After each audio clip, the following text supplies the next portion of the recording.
15th Report, Standing Committee on Social Justice and Empowerment, 2014 to 15.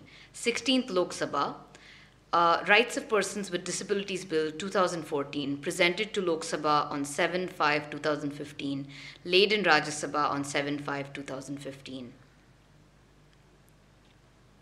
Report Part A, Introduction. 1.1.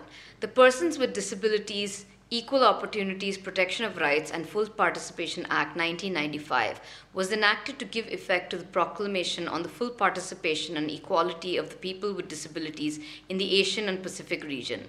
The Act defines persons with disabilities as those having not less than 40% disability and identified 7 categories of disabilities, namely blindness, low vision, hearing impairment, locomotor disability, mental retardation, mental illness, and leprosy cured. 1.2. In recent times, the conceptual understanding of the rights of persons with disabilities has become more clear, and there has been worldwide change in approach to handle the issues concerning persons with disabilities. Responses to disability too have changed, prompted largely by the self-organization people with disabilities and by the growing tendency to see disability as a human rights issue. National and international initiatives, such as the United Nations Standard Rules on the Equalization of Opportunities of Persons with Disabilities, have incorporated the human rights of people with disabilities, culminating in 2006 with the adoption of the United Nations Convention on the Rights of Persons with Disabilities, CRPD, laying down the principles to be followed by the states parties for empowerment of persons with disabilities. India signed the said convention and subsequently ratified the same on the first day of October 2007. The convention came into effect on 3rd May 2008. India, being a signatory to the convention, has an international obligation to comply with the provisions of the said convention. Convention on the Rights of Persons with Disabilities, CRPD. Convention on the Rights of Persons with Disabilities is the most recent and the most extensive recognition of the human rights of persons with disabilities and outlines the civil, cultural, political, social, and economic rights of persons with disabilities. Its purpose is to promote, protect, and ensure the full and equal enjoyment of all human rights and fundamental freedoms by people with disabilities and to promote respect for their inherent dignity. The CRPD applies human rights to disability, thus making general human rights specific to persons with disabilities and clarifying existing international law regarding disability. The preamble to the CRPD acknowledges that disability is an evolving concept, but also stresses that disability results from the interaction between persons with impairments and attitudinal and environmental barriers that hinder their full and effective participation in society on an equal basis with others. Article 3 of the CRPD outlines the following general principles. 1. Respect for inherent dignity, individual autonomy, including the freedom to make one's choices, and independence of persons. 2. Non-discrimination. 3. Full and effective participation and inclusion in society. 4. Respect for difference and acceptance of persons with disabilities as part of human diversity and humanity. 5. Equality of opportunity. 6. Accessibility. 7. Equality between men and women. 8. Respect for the evolving capacities of children with disabilities and respect for the right of children with disabilities to preserve their identities. Constitutional provisions. 1.4. Article 39A deals with principles of policy to be followed by the state with regard to securing equal justice and free legal aid to all citizens. It says, the state shall secure that the operation of the legal system promotes justice on a basis of equal opportunity and shall, in particular, provide free legal aid by suitable legislation or schemes or in any other way to ensure that opportunities for securing justice are not denied to any citizen by reason of economic or other disabilities. Article 41 prescribes that the state shall, within the limits of its economic capacity and development, make effective provision for securing the right to work, to education, and to public assistance in cases of unemployment, old age, sickness, and disablement, and in other cases of undeserved want. Further, Article 243G regarding powers, authority, and responsibilities of panchayats state that, subject to the provisions of this constitution, the legislature of a state may, by law, endow the panchayats with such powers and authority as may be necessary to enable them to function as institutions of self-government, and such law may contain provisions for the devolution of powers and responsibilities upon panchayats at the appropriate level, subject to such conditions as may be specified therein, with respect to A. The preparation of plans for economic development and social justice. B. The implementation of schemes for economic development and social justice as may be entrusted to them, including those in relation to the matters enlisted in the 11th schedule. One of the matters listed in the 11th schedule is social welfare, including welfare of the handicapped and mentally retarded.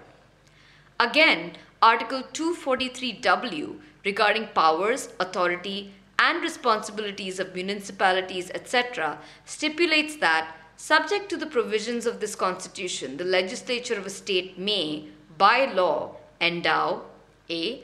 The municipalities with such powers and authority as may be necessary to enable them to function as institutions of self-government, and such law may contain provisions for the devolution of powers and responsibilities upon municipalities, subject to such conditions as may be specified therein, with respect to 1.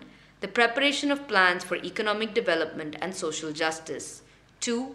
The performance of functions and the implementation of schemes as may be entrusted to them, including those in relation to the matters listed in the 12th schedule. B. The committee with such powers and authority as may be necessary to enable them to carry out the responsibilities conferred upon them, including those in relation to the matters listed in the 12th schedule. One of the matters listed in the 12th schedule is safeguarding the interests of weaker sections of society, including the handicapped and the mentally retarded. Existing policies and acts for welfare of PWDs in some neighboring SAARC countries. 1.5. Pakistan is following the National Policy for Persons with Disabilities 2002 and has National Policy for PWD 2002 and National Plan of Action 2006 to implement the National Policy for PWDs. The policy document is based on 5 guiding principles, basically focusing on non-discrimination, constitutional guarantees, right-based approach, and active collaboration amongst all stakeholders. The areas of focus are prevention and early intervention, counseling, education, and training. It provides for 2% reservation for PWDs through Disabled Persons Employment and Rehabilitation Ordinance 1981. Besides providing for incentives to employer to promote gainful employment of PWDs, it also covers other aspects such as sports and recreation, advocacy and mass awareness, research and development, etc. However, the provisions are general policy statements and not provides for any punitive measures for violation. 1.6. Nepal has an act, Protection and Welfare of Disabled Persons Act 2003-9 in brackets 1982, and the Protection and Welfare of Disabled Persons Rules. The rules provide for a Disability Determination Committee for identification of PWDs, function and duties of social welfare officers for protecting the interests of PWDs, etc. The Protection and Welfare of Disabled Persons Act 1982 is the main governing act in Nepal. 1.7. Maldives has passed Disability Act in 2010. It provides for legal assistance to PWDs for exercising their legal rights. It guarantees right to own property, right to employment and education without discrimination, right to avail medical fitment. It also mandates the government to take necessary measures to protect the PWDs from abuse and discrimination. Assistive devices / equipment free of cost to economically weaker groups, extra care and protection at situation basis. 1.8. Sri Lanka is following an Act of 1996, Protection of the Rights of Persons with Disabilities Act number 28 of 1996. It provides for establishment of National Council of PWDs. The functions of the council are to advise the government on promotion of welfare, protection, and advancements of rights of PWDs, to coordinate with all government agencies, including all local authorities, to recommend, initiate, and implement schemes for welfare and protection of the rights of PWD, to maintain accurate statistics, establish and maintain rehabilitation centers, etc. Any volunteer organization working in the field is required to be registered with this council. It also provides for panel provisions for violation of the provisions such as failure to furnish information and compliance to the council through a court of magistrate. Journey of current legislation relating to rights of persons with disabilities. 1.9. In 2010, an expert committee under the chairmanship of Dr. Sudha Kaul, Vice Chairperson, Indian Institute of Cerebral Palsy, Kolkata, submitted its report on 30th June 2011, suggesting a draft bill relating to the rights of persons with disabilities. The draft bill was extensively debated and discussed at various levels involving state governments and union territories. The committee held several state-level consultations at 30 places, 28 states and 2 UTs, and also a national consultation involving civil society representatives and consultations with legal experts. 1.10. On the basis of the comments received from central ministries/departments, as also the state governments, the draft RPWD bill was further revised and subsequently finalized in consultations with the Ministry of Law and Justice Legislative Department. The Union Cabinet considered the proposal of the Ministry and approved the proposed RPWD Bill 2013 with the modification regarding exemption of National Fund from the purview of income tax. Deletion of Clause 102. 1.11. The Ministry further met the representatives of the cross-disability groups under the banner of Joint Disabilities Forum. The issues raised by the Joint Disabilities Forum were discussed in detail in the National Advisory Council on 29/1/2014. Accordingly, the revised proposal to incorporate these amendments in the bill was approved by the Cabinet on 6/2/2014. 1.12. The bill was introduced in Rajya Sabha on 7/2/2014 and the amendments thereto were circulated in the Rajya Sabha on 11/2/2014. The bill was thereafter referred to the Standing Committee on Social Justice and Empowerment for examination and report. However, due to the dissolution of the 15th Lok Sabha, the bill was re-referred to the Standing Committee on Social Justice and Empowerment 2014-15 in the 16th Lok Sabha. The salient features of the Right of Persons with Disabilities Bill 2014 inter alia are 1. 19 specified disabilities have been defined. 2. The persons with disabilities enjoy various rights such as right to equality, life with dignity, respect for his or her integrity, etc. with others. 3. Duties and responsibilities of the appropriate government have been enumerated. 4. All educational institutions funded by appropriate government shall provide inclusive education to the children with disabilities. 5. A national fund is proposed to provide financial support to persons with disabilities. 6. Stakeholders' participation in the policy making through central and state advisory boards. 7. Increase in reservation in posts from existing 3% to 5% in the vacancies for person or class of persons with benchmark disabilities in every establishment, and reservation of seats for students with benchmark disabilities in higher educational institutions. 8. Setting up of National Commission and State Commission to act as grievance redressal mechanisms. Monitor implementation of proposed legislation replacing the Chief Commissioner and State Commissioners for persons with disabilities respectively. 9. Guidelines to be issued by the central government for issuance of certificates of specified disabilities. 10. Penalties for offences committed against persons with disabilities. And 11. Court of Session to be designated as special court by the state government in every district to try offences. Persons with disabilities in India. 1.13. According to Census 2011, there are 2.68 crore persons with disabilities in India who constitute 2.21% of the total population. Among these, 1.5 crore are male and 1.18 crore are female. These include persons with visual, hearing, speech, and locomotor disability, mental illness, mental retardation, multiple disabilities, and other disabilities. The disability-wise details are as given below. Persons with disabilities by type of disability, Census 2011. Type of disability: in seeing, 50,32,463 persons, of which 26,38,516 are male, 23,93,947 are female. In hearing, 50,71,007 persons in total, of which 26,77,544 are male, 23,93,463 are female. In speech, 19,98,535 persons in total, of which 11,22,896 are male, 8,75,639 are female.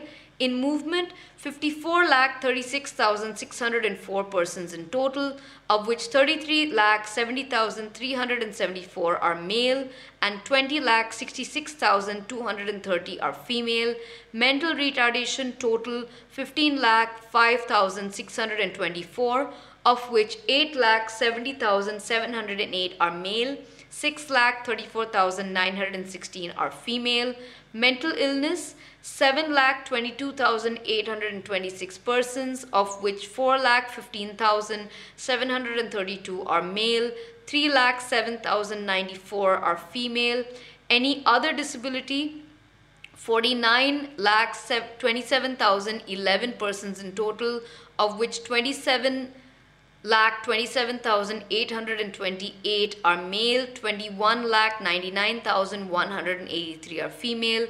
Multiple disabilities 21,16,487 in total, of which 11,62,604 are male, 9,53,883 are female. 1.14. The committee are of the view that the disabled group in our country still remains an invisible group in the mind of policymakers. A vast number of the disabled are excluded from the existing services and programs. No country or society can ever progress or develop ignoring needs and aspirations of millions of its people. The committee are of the considered opinion that bringing such a comprehensive and landmark legislation will not only ameliorate the lives of these people, but also empower them to lead a dignified life. The committee appreciate the ministry for this historic piece of legislation, which to a great extent will usher a new era in the lives of PWDs, as they will be no more on the charity of the people, society and government, and will have all those rights which other citizens of the country possess. Part B, Analysis of the Bill. The Schedule. 2.1. The target groups, as specified by the Department of Empowerment of Persons with Disabilities, have been defined in Section 2T of the Persons with Disabilities, Equal Opportunities, Protection of Rights and Full Participation Act 1995, also referred to as the PWD Act 1995. The PWD Act 1995 defines person with disability as a person suffering from not less than 40% of any disability as certified by a medical authority. The disabilities being A.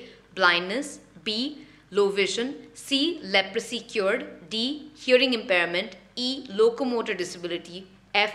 Mental illness, G. Mental retardation. Cerebral palsy has been defined but is part of locomotor disability. 2.2. The present bill includes the following 19 disabilities in the schedule to the bill. 1. Autism spectrum disorder, 2. Blindness, 3. Cerebral palsy, 4. Chronic neurological conditions, 5. Deaf blindness, 6. Hemophilia, 7. Hearing impairment, 8. Intellectual disability, 9. Leprosy cured person, 10. Locomotor disability, 11. Low vision, 12. Mental illness, 13. Muscular dystrophy, 14. Multiple sclerosis, 15. Specific learning disabilities, 16. Speech and language disability, 17. Thalassemia, 18. Sickle cell disease, 19. Multiple disability, 20. Any other category as may be notified by the central government. 2.3. When the committee desired to know from the ministry why other equally prominent and permanent disabilities such as kidney failure, blood cancer, diabetes type 1 in brackets type 1 IDDM, dyslexia, dysgraphia, dyscalculia, dyspraxia, slow learning disorders, dwarfism, epilepsy, stroke, dementia, paralysis of the limbs due to spinal cord injury/other reasons, etc., have not been included in the categories of disabilities as specified under the schedule to the bill, the ministry in their written reply stated as under. Persons with disability have been defined as persons with long-term physical, mental, intellectual, or sensory impairment which hinder full and effective participation in society equal with others. This implies that the conditions which lead to affect a person to cause long-term impairment, severely restricting his or her participation in society on an equal basis, may be termed as disability. The specified disabilities as mentioned in the schedule are broad categories. The conditions of dyslexia, slow learning disorders are considered under specific learning disabilities. Similarly, dwarfism is considered under locomotor disabilities as is being done today. Further, the broad category of chronic neurological disorders take care of paralysis, spinal injury, which can also be considered under locomotor disabilities, stroke, dementia, etc. Moreover, it is felt that any new categories of disorders would require detailed examination vis-à-vis their effect on causing disability. Keeping this point in view, an enabling provision in the schedule has been kept so that based on technological advancement and understanding of various other disorders, the government can notify these conditions as specified disability after due consultation with medical and medico-social experts. 2.4. The committee, having gone through the representations and claims of various disability groups across the country, loudly demanding that disabilities such as kidney failure, blood cancer, diabetes type 1 in brackets type 1 IDDM, dyslexia, dysgraphia, dyscalculia, dyspraxia, slow learning disorders, dwarfism, epilepsy, stroke, dementia, paralysis of the limbs due to spinal cord injury or other reasons, etc., also needed to be included as disabilities in the bill. The committee recommended the ministry to consider inclusion of these disorders too as disabilities, especially kidney failure, blood cancer, diabetes type 1, which are long-term diseases, generally incurable and require substantive medical care and expenses throughout life. The committee also desires that dwarfism should be considered as a distinct disability rather than part of locomotor disability, since these people are able to perform all normal activities but need help as they are discriminated because of their height and other characteristics, besides having other problems like traveling, driving, as well as health-related problems. Chapter 1, Preliminary. Title of the bill. 3.1. While examining the views of individual stakeholders and organizations on the bill, it was pointed out to the committee that the title of the bill sounded derogatory and disparaging and therefore needs to be modified. Across all sections of stakeholders, a unanimous view emerged that the title of the bill may be changed and made preferably as Rights of Persons with Different Abilities or Special Abilities.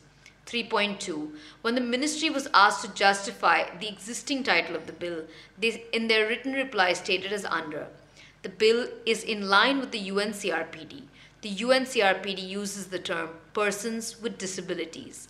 Some persons with disabilities have objection to the use of the words differently abled or specially abled.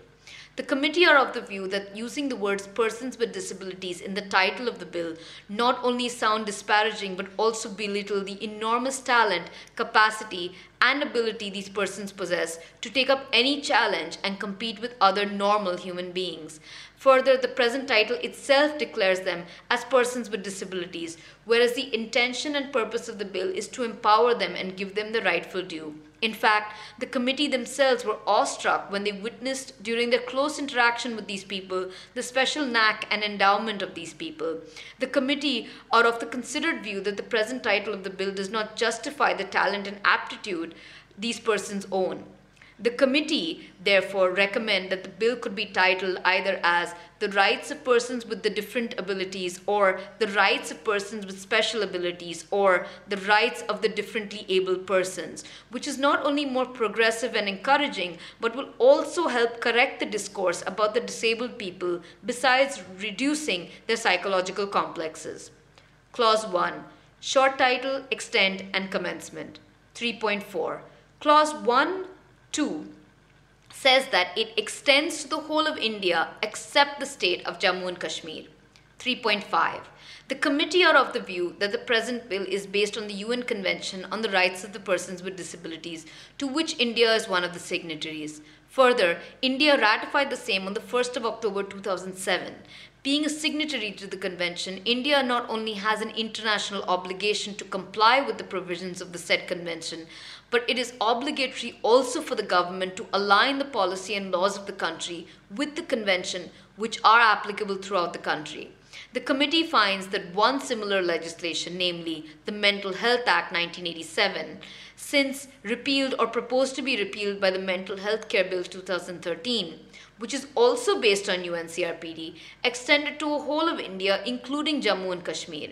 Similarly, the new legislation, the Mental Health Care Bill 2013, also proposed to be extended to the whole of India, including Jammu and Kashmir.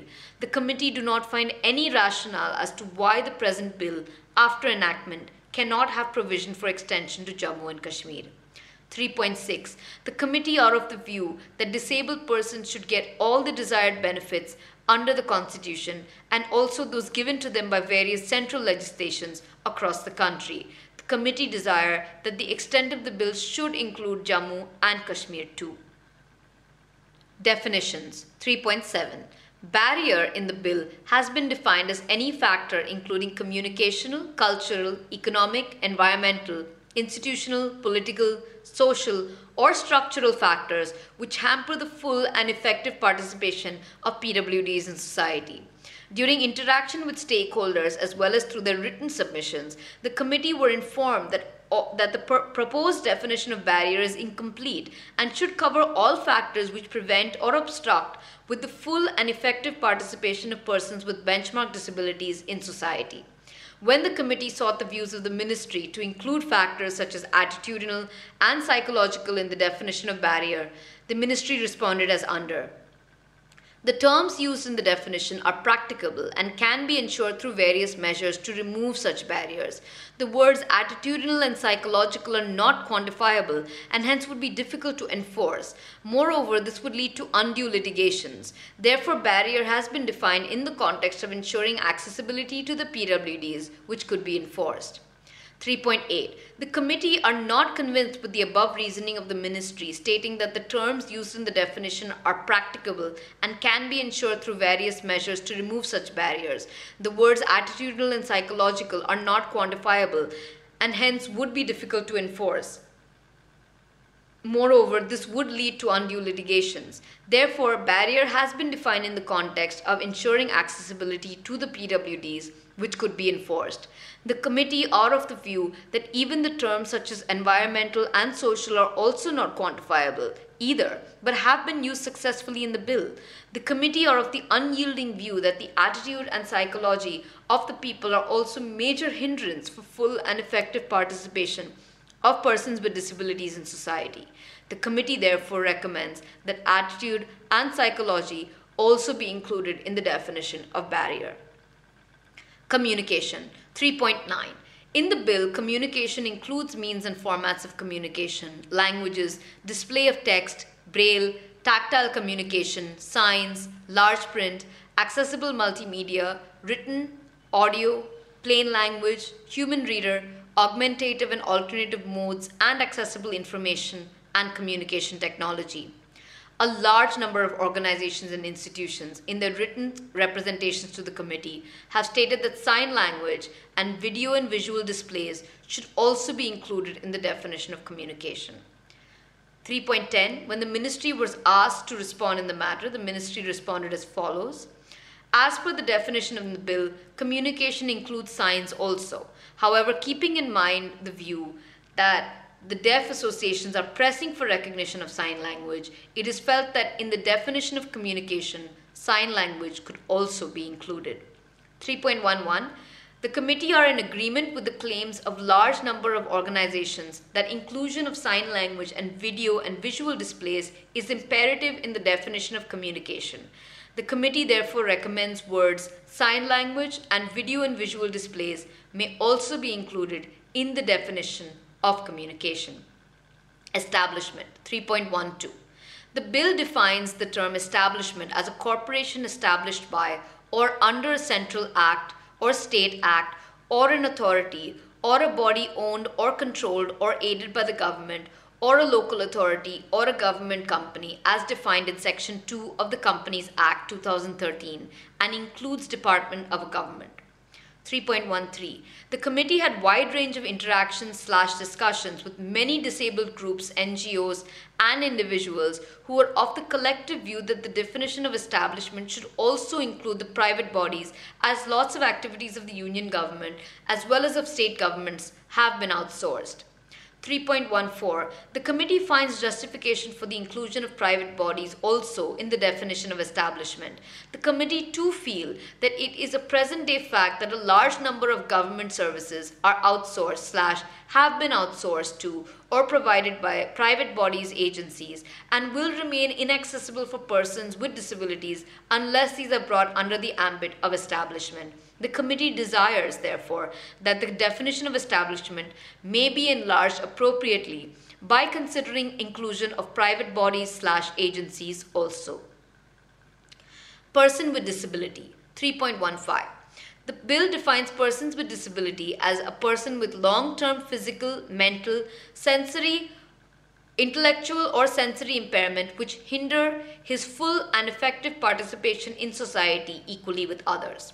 3.16. When the committee inquired whether the definition of persons with disabilities further needs to be defined in terms of long-term and short-term disability, the ministry informed the committee as under. The specified disabilities identified in the schedule, generally those concerning long-term disabilities. The evaluation and assessment criteria for each disability would be different and would be prescribed under guidelines in terms of Clause 55 of the bill after thorough deliberations with concerned experts. The issue of certification of long-term, permanent, and short-term temporary certificate of disability will be addressed in the guidelines. Since it is not feasible to quantify the extent to qualify for short-term or long-term disabilities without a detailed guideline, it may not be appropriate to have segregated definition in the bill. The guidelines will take care of the issue subsequently. 3.17. The committee are convinced with the reply of the government. The committee yet desire that detailed guidelines/rules may be framed carefully and thoroughly in consultation with experts so that both long-term and short-term disability can be defined relatively and specifically in order to benefit the people in need. Reasonable accommodation. 3.18. Reasonable accommodation has been defined in the bill as necessary and appropriate modification and adjustments without imposing a disproportionate or undue burden in a particular case to ensure to persons with disabilities the enjoyment or exercise of rights equally with others. 3.19. When the committee inquired how the reasonable accommodation could be defined in the bill more satisfactorily and appropriately so that it becomes mandatory to make appropriate modifications and adjustments to ensure that disabled persons can enjoy the same rights as others, the ministry in the written reply stated as under. As per Article 2 of the UNCRPD, reasonable accommodation means necessary and appropriate modification and adjustments, not imposing a disproportionate or undue burden where needed in a particular case, to ensure to persons with disabilities the enjoyment or exercise on an equal basis with others of all human rights and fundamental freedoms. The definition provided in the bill is purely based on the definition of UNCRPD and appears appropriate and satisfactory. When asked about deleting the words without imposing a disproportionate or undue burden in a particular case, the ministry clarified as under. These words are also used in the definition of the UNCRPD. This is so because in some cases there may not be any possibility to make arrangement for reasonable accommodation. For example, in defense establishments, organizations/establishments involved in the process of handling/manufacturing chemicals/hazardous substances, any modification in infrastructure may lead to disproportionate use of resources in order to ensure reasonable accommodation vis-à-vis PWDs. In order to take care of such scenario, it is felt necessary to have such a provision. 3.21. The committee finds that the present definition of reasonable accommodation links it with undue burden, which might result into negation of rights of persons with disabilities, instead of promoting it. The committee desires that the words without imposing a disproportionate or undue burden in a particular case be considered substitution suitably with the words to the maximum of its economic resources. The committee further desires that the ministry also consider, alternatively, definition of reasonable accommodation as means necessary and appropriate modification and adjustments where needed in a particular case to ensure to persons with benchmark disabilities the enjoyment or exercise on an equal basis with other of all human rights and fundamental freedoms, and also to ensure their full participation in society. Registered organization 3.22. Registered organization has been defined in the bill as an association of persons with disabilities or a disabled person organization, association of parents of persons with disability, associations of persons with disabilities and family members, or a voluntary or non-governmental or charitable organization or trust, society, or non-profit company working for the welfare of the persons with disabilities, duly registered under an Act of Parliament or state legislature. 3.23. The committee are of the view that there are many non-profit companies working for the empowerment, protection, rights, and welfare of the persons with disabilities who have been left out from the ambit of registered organization. The committee finds sense in the reasoning given by the disabled groups. The committee, therefore, desire that the present definition of registered organization be modified so as to mean an association of persons with benchmark disabilities or a disabled person organization, association of parents association of parents of persons with benchmark disabilities, association of persons with benchmark disabilities and family members, or a voluntary organization or non-governmental or charitable organization or trust, society, non-profit company working for the empowerment, rights, and welfare of the persons with benchmark disabilities duly registered under an Act of Parliament or state legislature. Rehabilitation 3.24. Rehabilitation in the bill has been referred to a process aimed at enabling persons with disabilities to attain and maintain optimal physical, sensory, intellectual, psychiatric, or social function levels. 3.25.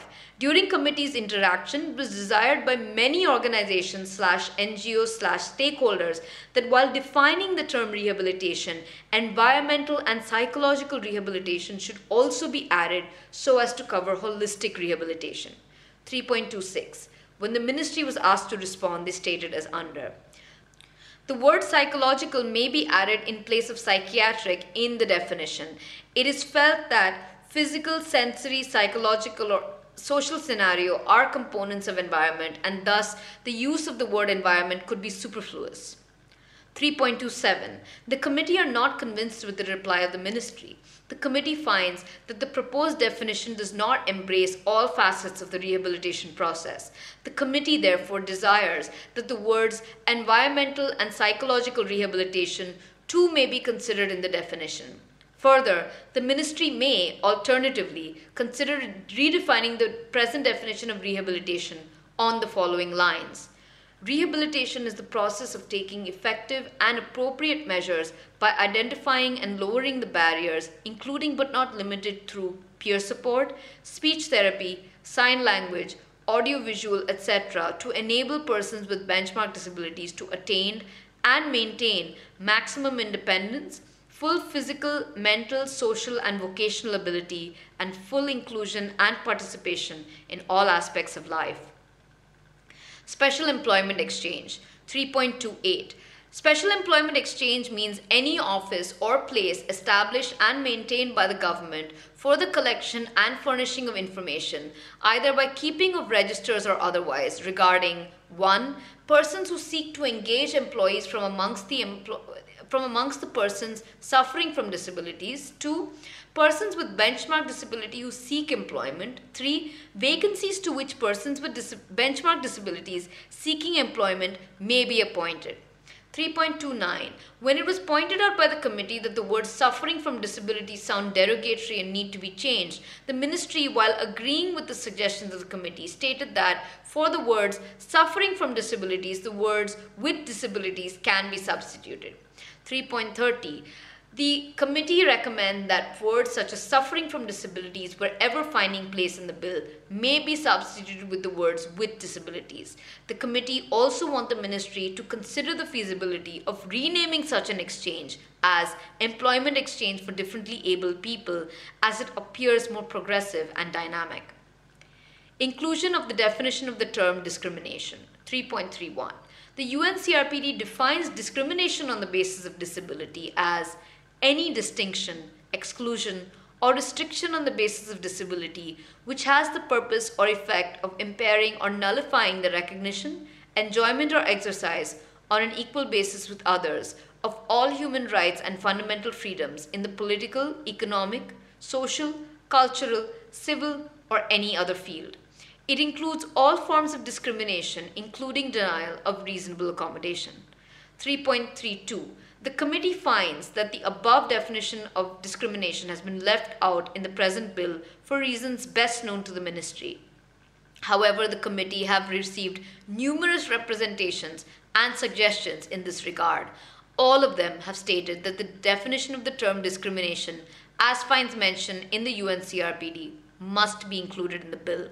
The committee have thoroughly examined these suggestions and find that the word discrimination has occurred at many places in various substantive provisions of the bill pertaining to different areas of life. Hence, this term requires to be defined to avoid misrepresentation of any substantive provision. The committee are convinced that definition of the term discrimination needs to be included in the bill. 3.33.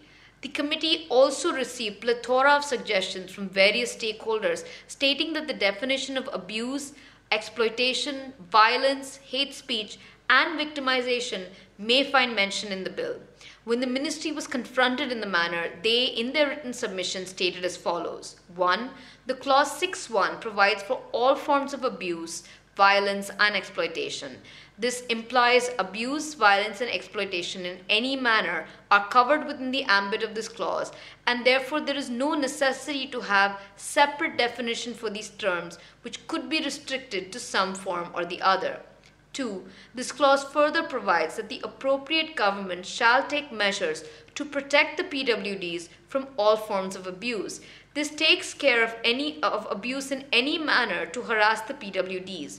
Further, a clause 105A provides for penalty/punishment for intentionally insults or intimidates with intent to humiliate a PWD in any place within public view. This covers the aspect of hate speech. 3.34. The committee, while agreeing with the contention of the ministry, however, desires that the government may consider possibility of defining the terms, that is, abuse, exploitation, violence, hate speech, victimization, to the extent possible. Nevertheless, the committee recommended the definition of the term discrimination, as stated in the UNCRPD, be included in the bill. Habilitation. 3.35. The committee notes that Article 26 of the UNCRPD speaks about habilitation and rehabilitation. The committee also received several representations regarding the definition of habilitation, who suggested that the following definitions of habilitation also be included appropriately in the bill. New subsection 2AA. Habilitation is a process by which persons born with impairments learn life skills. This is required to include measures to be taken for persons with benchmark disabilities born. Therefore, it is suggested that the definition given to the term habilitation in 2011 draft bill may be included. Public infrastructure. This term is very relevant for proper interpretation and understanding of the provisions relating to accessibility. As such, the definition of this term requires inclusion in the definition clause. New subsection 2C. Public infrastructure shall mean and include A. Building means a building irrespective of ownership which is used and accessed by the public at large, including but not limited to buildings used for educational and vocational purposes, workplaces, commercial activities, public utilities, religious, cultural, leisure, and recreational activities, medical and health services, law enforcement agencies, reformatories and judicial forums, transportation, services such as railway stations, platforms, roadways, bus, queue shelters, terminus, airports, waterways, etc.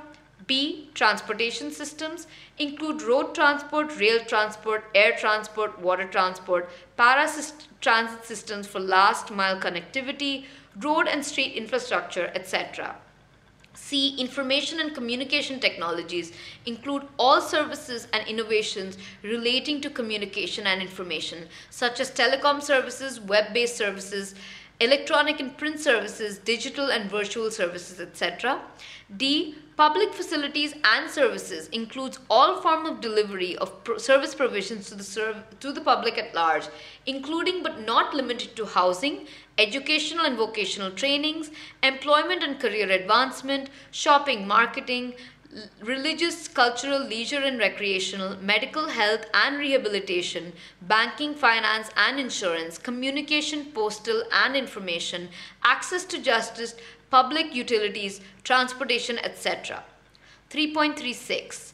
The committee notes that the terms habilitation and rehabilitation are used together in Article 26 of the UNCRPD and desire that the definitions of habilitation and public infrastructure may also be suitably incorporated to help the disabled to get access to all the facilities which are provided by the government/local bodies to all citizens. Chapter 2. Rights and Entitlements. Rights of Women and Girls with Disabilities. Clause 3.2. 3.37. The committee received the claims of various organizations/stakeholders that certain clauses may be added in the chapter Rights of Women and Girls with Disabilities. The committee also notes that the UNCRPD also addresses the concerns of women and girls with disabilities as follows. Recognizing that women and girls with disabilities are often at greater risk, both within and outside the home, of violence, injury, or abuse, neglect or negligent treatment, maltreatment, or exploitation. 3.38. The Ministry was asked why the same could not be included in the bill. The Ministry stated in a written reply, "The Rights of Persons with Disabilities Bill provides for rights and entitlements applicable to all PWDs, including children and women with disabilities. Moreover, the bill also casts responsibility on the appropriate government and local authorities to take measures to ensure that these rights and entitlements are effectively enjoyed by all persons with disabilities, including women and children with disabilities. It is felt that in case of women and children with disabilities, certain special measures are required to be taken to ensure equitable justice. As such, Clause 3.2 casts responsibility on appropriate governments to take special measures to protect the rights of women and children with disabilities and also take steps to utilize the capacity of PWDs by providing appropriate environment. This provision would take care of any specific measure that is required for women and children with disabilities. Certain offences specifically against women have been mentioned in the bill and also punishment thereto." 3.39. One of the representatives who appeared before the Standing Committee submitted as under. There are similar rights for women with disabilities. If we specify, then it can go to the Ministry of Women and Child Development. When we see specifically, because in people with disabilities, women with disabilities are always neglected. That is why when this bill is for the people with disabilities, and if we could specifically focus with women with disabilities, it will help them as they have been neglected all these years and nothing has been done for them. This legislation will help them as it will become a tool for their own development and realization of their rights as well.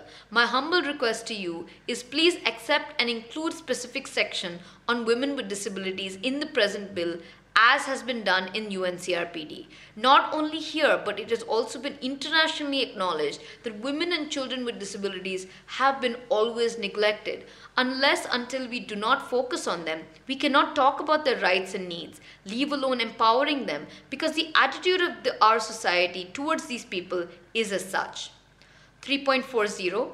The committee, while taking note of the fact that the present bill does not have a separate section on women and children with disabilities, since women with disabilities face multiple discrimination and children with disabilities too are vulnerable section.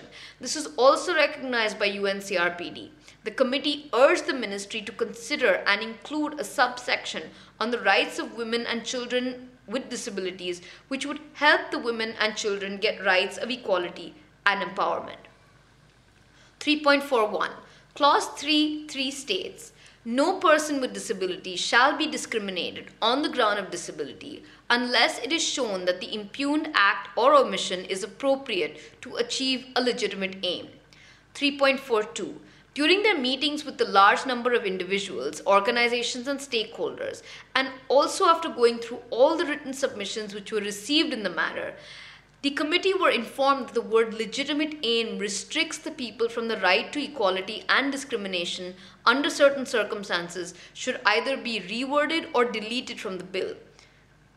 Further, it was also pointed out to the committee that the proposed provisions in Clause 3 restrict the fundamental right to equality of persons with disabilities by giving the executive arbitrary power to discriminate on the ground of disability under the pretext of certain circumstances. 3.43. When the ministry was asked to clarify the position, the ministry stated in a written reply, the stipulation in the bill is only a safeguard clause to take care of situations where any action of the public authority intends to achieve a legitimate aim without intending to discriminate against PWDs. At the same time, it could be perceived as discrimination by PWDs. For example, one of the responsibilities of the public authority is to ensure proper management and reduce risk while commuting on the road. With a view to achieving this goal, the law is framed which may not rightly allow grant of driving licenses to drive a motor vehicle to blind and other class of disabilities. 3.44. The wordings of Article 5 of the UNCRPD are as follows. 1. State parties recognize that all persons are equal before and under the law and are entitled without any discrimination to the equal protection and equal benefit of the law. 2. State parties shall prohibit all discrimination on the basis of disability and guarantee to persons with disabilities equal and effective legal protection against discrimination on all grounds. 3. In order to promote equality and eliminate discrimination, state parties shall take all appropriate steps to ensure that reasonable accommodation is provided. 4. Specific measures which are necessary to accelerate or achieve de facto equality of persons with disabilities shall not be considered discrimination under the terms of the present convention. 3.45. The committee are of the view that the present bill does not prohibit discrimination on the ground of disability completely and also does not explicitly recognize the right of equality and non-discrimination. It also, to some extent, dilutes even the fundamental right of equality guaranteed to all citizens under Article 14 to 16 of the Constitution. The committee also take into consideration the fact that the words legitimate aim could hamper the right to equality and appear to be against the discrimination provisions. The committee desire that the ministry recast the words of Clause 3.3 on the lines of Article 5 of UNCRPD. New clause 3.5. 3.46. The committee note that a new clause 3.5 has been added to the government by the notice of amendments to be moved in Rajya Sabha, which is as under. The appropriate government shall take necessary steps to ensure reasonable accommodation for persons with disabilities. 3.47. The committee are in agreement with the said amendment. The committee desire that the same may be added in the bill and an appropriate roadmap developed so that these persons too get hassle-free access to all the facilities which other people have. Clause 11, access to justice. 3.48. The committee find that the provisions in the bill regarding access to justice are not exhaustive enough to cover all aspects relating to access to justice by persons with benchmark disabilities. Many stakeholders and NGOs with whom the committee interacted also were of the view that more facilities should be provided to PWDs for access to justice, and the provisions made in the bill are inadequate. 3.49. When the committee inquired about the free legal aid and other facilities like access to forms of communication and petty expenses, including transportation for appearing before the court, the ministry stated as follows in the written reply. The provision for free legal aid has been provided under Clause 11.1.3 of the bill. Further, Clause 11.2 of the bill mandates the appropriate government to put in place suitable support measures for PWDs, especially those living outside the family and those disabled requiring high support for exercising legal rights. Further, Clause 11.3 of the bill provides that the National Legal Services Authority and the State Legal Services Authorities shall make provisions regarding reasonable accommodation to ensure that persons with disabilities have access to any scheme, program, and facility equally with others. In order to provide for transportation and other facilities to the PWDs, the legal services authorities of the appropriate government are required to frame schemes accordingly. 3.50. The committee take note of the fact that some provisions do exist in the bill for free legal aid for PWDs. However, in the opinion of the committee, provision of petty expenses, transportation allowance, and other related requirements like forms of communications, etc., may be available to the PWDs, and the same may form part of law and rules made thereunder. Clause 12.1. Legal capacity. 3.51. Clause 12.1 states, the appropriate government shall ensure that the persons with disabilities have right, equally with others, to own or inherit property, movable or immovable, control their financial affairs, and have access to bank loans, mortgages, and other forms of financial credit. 3.52. When asked to comment, the ministry stated that following new clause as 12.1 before the existing clause is proposed to be inserted by moving an amendment to the bill, and the clause 12.1 shall become 12.2, and subsequent clause shall be accordingly renumbered.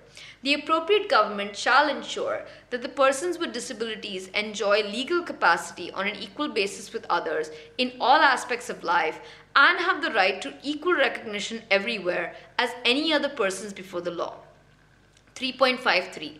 When the committee specifically inquired whether the deaf and dumb and the blind can be recognized as witnesses before the court of law, the ministry in the written reply stated, Clause 11.4c casts responsibility on the appropriate government to make available all necessary facilities and equipment to facilitate recording of testimonies, arguments, or opinion given by PWDs in their preferred language and means of communication.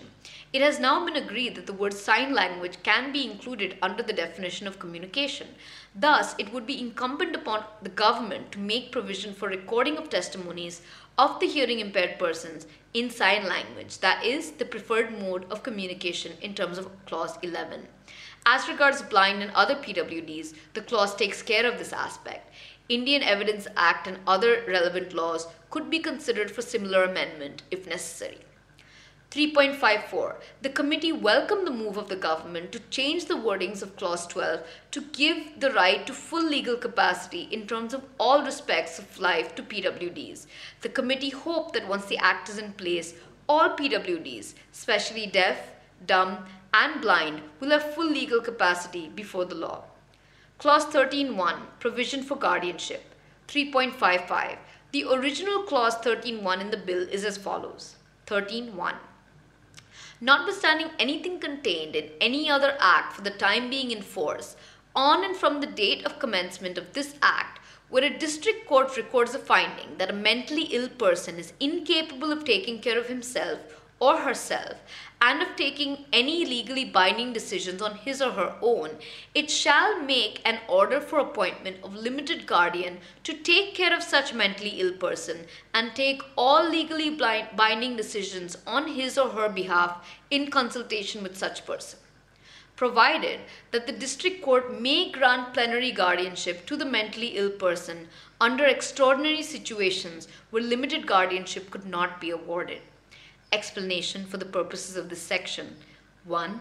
Plenary guardianship means a guardianship whereby, subsequent to a finding of incapacity, a guardian substitutes for the person with disability as the person before the law and takes all legally binding decisions for him, and the decisions of the person with disability have no binding force in law during the subsistence of the guardianship, and the guardian is under no legal obligation to consult with the person with disability or determine his or her will and preference whilst taking decisions for him. And 2. Limited guardianship means a system of joint decision which operates on mutual understanding and trust between the guardian and the person with disability. 2. On and from the date of commencement of this Act, every guardian appointed under any provision of law for the mentally ill person shall be deemed to function as a limited guardian, provided that where a guardian appointed prior to the commencement of this Act is unable to function as limited guardian, the concerned district court may grant plenary guardianship afresh, taking into account all relevant records of the concerned mentally ill person within 6 months from the date of commencement of this Act. Explanation. For the purposes of this section, district court means in any area for which there is a city civil court, that court, and in any other area, the principal civil court of original jurisdiction, and includes any other civil court which the state government may, by notification, specify as the court competent to deal with all or any of the matters specified in this Act. 3.56. The Ministry desired to substitute the above clause 13.1 of the bill by the following. 13.1. Notwithstanding anything contained in any other law for the time being in force, on and from the date of commencement of this Act, where a district court or any designated authority, as notified by the state government, finds that a person with disability who had been provided adequate and appropriate support but is unable to take legally binding decisions, may be provided further support of a limited guardian to take legally binding decisions on his or her behalf in consultation with such persons in such manner as may be prescribed by the state government. Explanation. For the purpose of this section, 1. Limited guardianship means a system of joint decision which operates on mutual understanding and trust between the guardian and the person with disability, provided that the limited guardianship shall be for a specific period and for specified purpose and shall work in accordance with the will of the person with disability. Provided further that the district court or designated authority may grant total support to the person with disability requiring such support, or when the limited guardianship has to be granted repeatedly and the decision regarding the support to be provided may be reviewed by the court or designated authority to determine the nature and manner of support. 2. On the from date of commencement of this Act, every plenary guardian appointed under any provision of any law for persons with disabilities shall be deemed to function as limited guardian.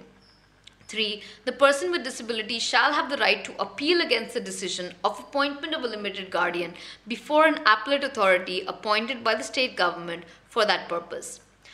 3.57. One of the representatives of an NGO who appeared before the committee stated as under. This provision in this legislation should be extended to all disabled persons who may, during their lifetime, in need of a limited guardian or plenary guardian. It is not by identifying or earmarking it as an exclusive provision for only mentally ill persons. Not only we are stigmatizing them, but again we are violating the UNCRPD. UNCRPD is very emphatic on the equalities within disabilities groups among themselves and with other citizens. So by saying that only mentally ill persons need guardians and others don't need it is not fair. It is not only the mentally ill persons who need limited guardianship or plenary guardianship as per this law, but all disabled persons at some stage or the other need it because this law provides for high support needs. Therefore, this provision should also be extended to all the disabled persons as a right to free legal capacity. 3.58. Further, the committee were also informed during their study visit to Chennai in January 2015 that Section 13 of the RPDB does not only contradict the UNCRPD but the Indian Constitution as well. The Constitution speaks about non-discrimination and equality among all the citizens of India. Article 12 of the UNCRPD speaks about equal recognition before the law on an equal basis with others. Yet, when it comes to Section 13 of the RPDB, it speaks about plenary guardianship and limited guardianship, which is in total contradiction with the other laws mentioned above. 3.59. The committee note that though the government has already decided to substitute/recast clause 3.1 and 13.1 and 2 suitably by extending the provisions of the clause to all disabled persons, yet they feel that there is a possibility of the same going against the right to equality and non-discrimination provisions in the bill and the Constitution of India as well. The committee desire the ministry to have a revisit on the aspect of guardianship and if necessary invite views of some prominent NGOs and stakeholders in the matter. Chapter 3. Education. 3.60. The Right of Children to Free and Compulsory Education or Right to Education Act RTE spells out the modalities of free and compulsory education for children between 6 to 14 years of age. 3.61. The clause 15 of the bill states, 15. The appropriate government and the local authorities shall endeavour that all educational institutions funded by them provide inclusive education to the children with disabilities and towards that end shall 1. Admit them without discrimination and provide education and opportunities for sports and recreation activities equally with others. 2. Make building, campus and various facilities accessible. 3. Provide reasonable accommodation according to the individual's requirements. 4. Provide necessary support, individualized or otherwise, in environments that maximize academic and social development consistent with the goal of full inclusion. 5. Ensure that the education to persons who are blind or deaf or both is imparted in the most appropriate languages and modes and means of communication. 6. Detect specific learning disabilities in children at the earliest and take suitable pedagogical and other measures to overcome them. 7. Monitor participation, progress in terms of attainment levels and completion of education in respect of every student with disability. 8. Provide transportation facilities to the children with disabilities and also the attendant of the children with disabilities having high support needs. 3.62. The ministry have informed that they propose to move an amendment proposed to add the words or recognized after the words funded. 3.63. A representative of an NGO who appeared before the committee stated that education and welfare of children with different abilities has to be taken care of by different ministries under the government of industry. That is, the Ministry of Social Justice and Empowerment, the Ministry of Human Resource Development, and the Ministry of Women and Child Development, and there was a need of defining specific aspects of education for the different types of disabilities in the bill. 3.64. When the ministry was asked to specify whether addition of making available aids and appropriate therapies like speech therapy and occupational therapy for inclusive education of disabled children, the ministry stated in a written reply, Clause 15.6 casts responsibilities on the appropriate government and local authorities for the purpose of providing inclusive education to detect specific learning disabilities in children at the earliest and take suitable pedagogical and other measures to overcome them. This takes care of the situation where the child with speech difficulties is admitted in an educational institution so as to detect his disability at the earliest, as well as providing for suitable therapeutical measures in addition to adaptable teaching methodology to enhance his or her learning abilities. 3.65. The UNCRPD states, A. Persons with disabilities are not excluded from the general education system on the basis of disability, and that children with disabilities are not excluded from free and compulsory primary education or from secondary education on the basis of disability. B. Persons with disabilities can access an inclusive, quality, and free primary education and secondary education on an equal basis with others in the communities in which they live.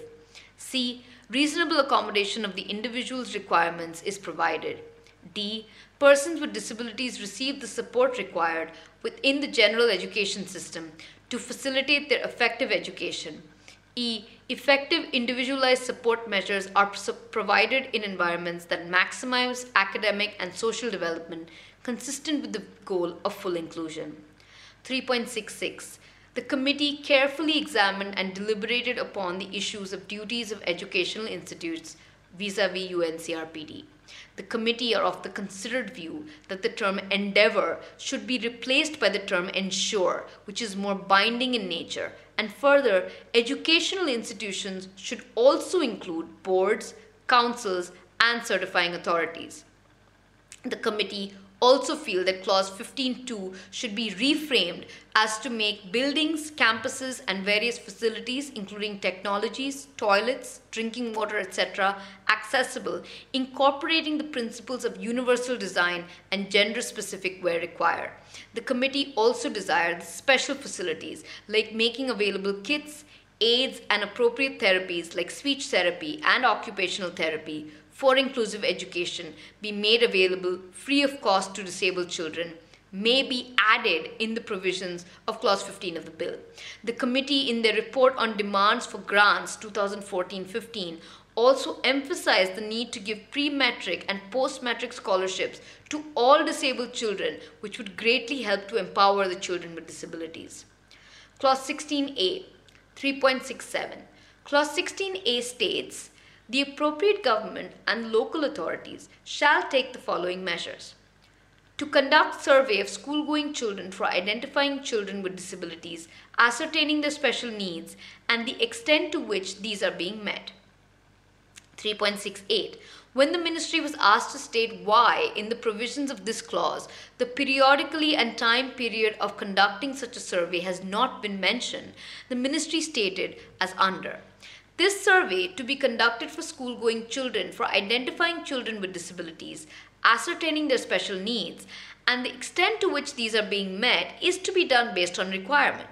It may be noted that there are states and UTs where the number of such PWDs are very low and are concentrated in certain localities.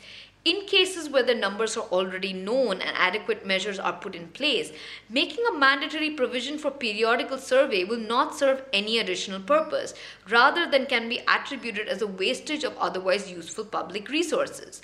The purpose of conducting survey is to enhance the measures/modification in the system for the purpose of effecting meaningful education for PWDs in an inclusive environment. Thus, the periodicity of the survey would depend on the actual need and may not be appropriate to specify a definite time period for the same. 3.69. The committee strongly feel that if appropriate periodicity is not mentioned in conducting such a survey in this clause, it would be difficult to identify the children with disabilities, ascertaining their special needs, and preparing a roadmap for their education. The committee, therefore, recommend that clause 16A may be reframed as under. 16A. To conduct a survey every 5 years of all school-going children in and out of school for identifying children with disabilities, ascertaining their specific needs, and the extent to which these are being met/not met, and work out the appropriate strategies to fill the gaps. The committee also desires that in clause 16C, there is a need for insertion that teachers with disabilities who are employed should be employed at all levels of education with equal grade and salary as given to the other teachers of the school. Similarly, in clauses 16D and E, at the end of the current text, the words at all levels of education and including those providing services for children between 3 and 6 years respectively should also be added. The committee also desires that all the children having disabilities should be entitled to free education, including learning materials, appropriate assistive devices to the students with disabilities free of cost till the completion of their school education. Lastly, the committee further desires that clause 16(1) of the bill be recast as under. 16.1. To make suitable modifications in the curriculum and evaluation system, incorporating the principles of universal design that meets the needs of students with disabilities, such as formats, extra time for completion of examination paper, facility of scribe or amanuensis, etc., exemption from second and third language courses, provided that no student is denied the opportunity of studying a subject on course on account of the syllabus not being accessible to the student. Clause 17, Adult Education. Clause 3.70. Clause 17 stated that the appropriate government and the local authorities shall take measures to promote participation of persons with disabilities in education and continuing education programs equally with others. 3.71. The committee note that under this provision, appropriate government and the local authorities are supposed to take measures to promote participation of persons with disabilities in adult education. The committee feel that mere measures to promote are not enough unless these are protected and ensured too. The committee therefore desires that after the terms measures to promote, the terms protect and ensure be added to make the import of this provision more stringent and binding too on the part of appropriate government and local authorities. Chapter 4, Skill Development and Employment. Clause 18. 3.72. Clause 18 of the bill states, the appropriate government shall formulate schemes and programs, including provision of loans at concessional rates, to facilitate and support employment of persons with disabilities, especially for their vocational training and self-employment. 3.73. When it was pointed out to the ministry that many individual NGOs have desired that free educational training may be made available to central and state-run vocational training colleges and skill development programs be added so as to make it easier for PWDs to get trained for suitable employment as per their disability, the ministry stated in a written reply. Clause 18 of the bill casts responsibility on the appropriate governments, that is the state and central government, to frame schemes for the purpose of vocational training and self-employment. The scheme to be framed under this clause would have elaborate mechanisms such as the institutions eligible for this purpose, the quantum of assistance, the programs to be conducted, etc., to achieve the desired objective. Moreover, the programs to enhance self-development automatically include skill development / professional development. Therefore, in the schemes to be framed by the appropriate governments would have all these details rather than embodying in the bill itself. 3.74. The committee notes that Clause 18 is regarding skill development of and employment to the PWDs. This clause, however, has left certain other related aspects of skill development and employment which are equally essential for their all-round and inclusive development and employment. These aspects broadly are training schemes and programs which must be in accessible environments. Appropriate exclusive skill training programs for these people should be provided with active links to the market, need to provide specific training in order to ensure that a person with disability has adequate support. Then these facilities should be made available, besides ensuring that appropriate government must play a proactive role in marketing the products made by the PWDs. 3.75. The committee are of the considered opinion that at the end of Clause 18, the ministry may consider adding the following text to detail out the guidelines for their empowerment. This would include, inter alia, A. Inclusion of person with disability in all mainstream formal and non-formal vocational / skill training schemes, programs in accessible environments with appropriate support which is gender sensitive and comprise reasonable accommodation where appropriate. B. If, in the opinion of the person enlisted, there is a need to impart specific training in order to ensure that a person with disability has adequate support, then such facilities should be made available. C. Where appropriate, exclusive skill training programs for persons with disabilities are required, especially those with developmental, intellectual, multiple disabilities and autism, such trainings will be provided with active links with the market. D. Create necessary modifications or formulate schemes and programs with provisions of loans at concessional rates, including that of microcredit to support persons with disabilities for their self-employment, including that of supported workshops. E. The appropriate government shall take a proactive role in marketing the products made by persons with disabilities. F. The appropriate government and establishment shall maintain disaggregated data on the progress made in the skill training and self-employment of all the participants, including that of persons with disabilities.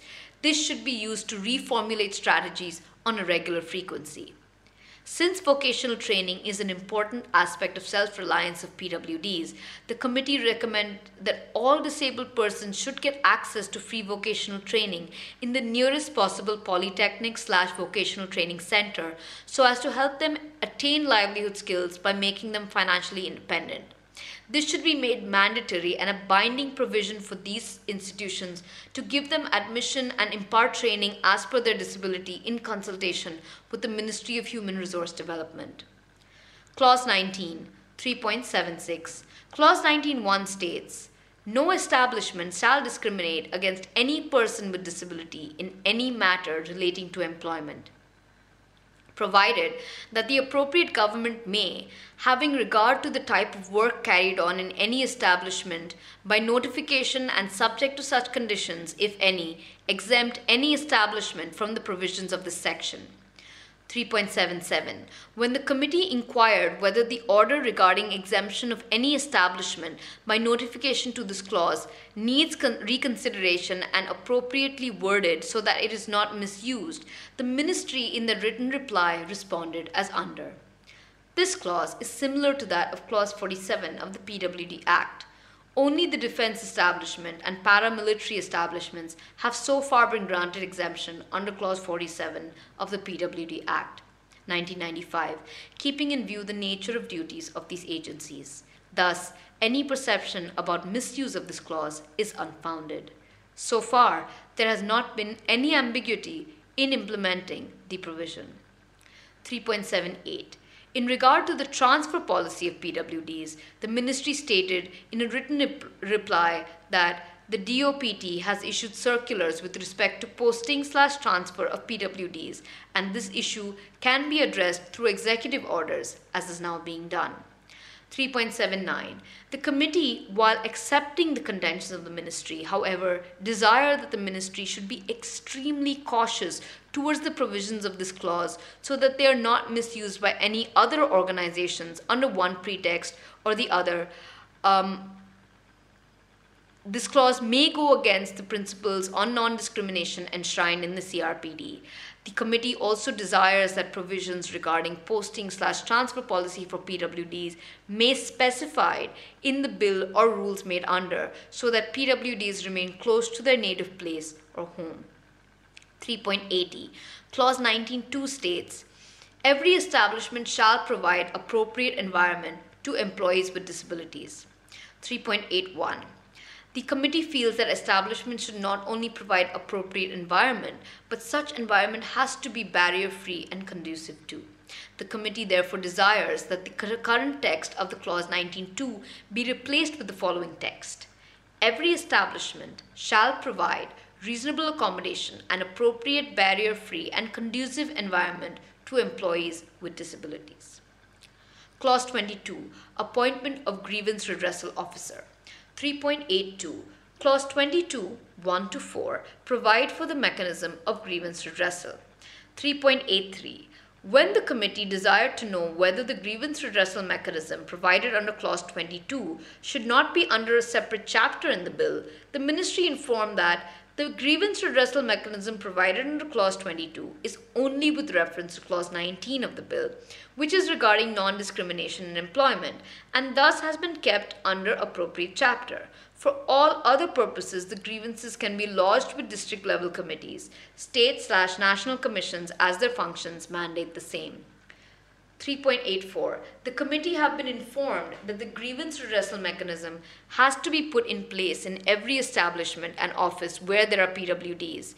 Since the PWDs suffer mostly on account of discrimination, the committee desire that this issue needs to be addressed appropriately under a separate heading. Chapter 5. Social Security, Health, Rehabilitation and Recreation. 3.85. Clause 23.1 states, The appropriate government shall, within the limit of its economic capacity and development, formulate necessary schemes and programs to safeguard and promote the rights of persons with disabilities for adequate standard of living to enable them to live independently or in the community, provided that the quantum of assistance to the persons with disabilities under such schemes and programs shall be at least 25% higher than the similar schemes applicable to others. 3.86. When the ministry was asked to state whether the words the appropriate government to the maximum of resources be substituted for limit of its economic capacity, the ministry stated that Article 41 of the Constitution, which is relevant for empowerment of PWDs, uses the phrase limit of its economic capacity and development. To maintain the same spirit and alignment with the Constitution, the same phrase has been used in the bill. 3.87. The committee strongly feels that resubstituting the words in clauses 23.1 and clause 26.1 with the words the appropriate government to the maximum resources would ensure the appropriate government to make out all efforts to use the maximum of its resources for social and economic development of PWDs. 3.88.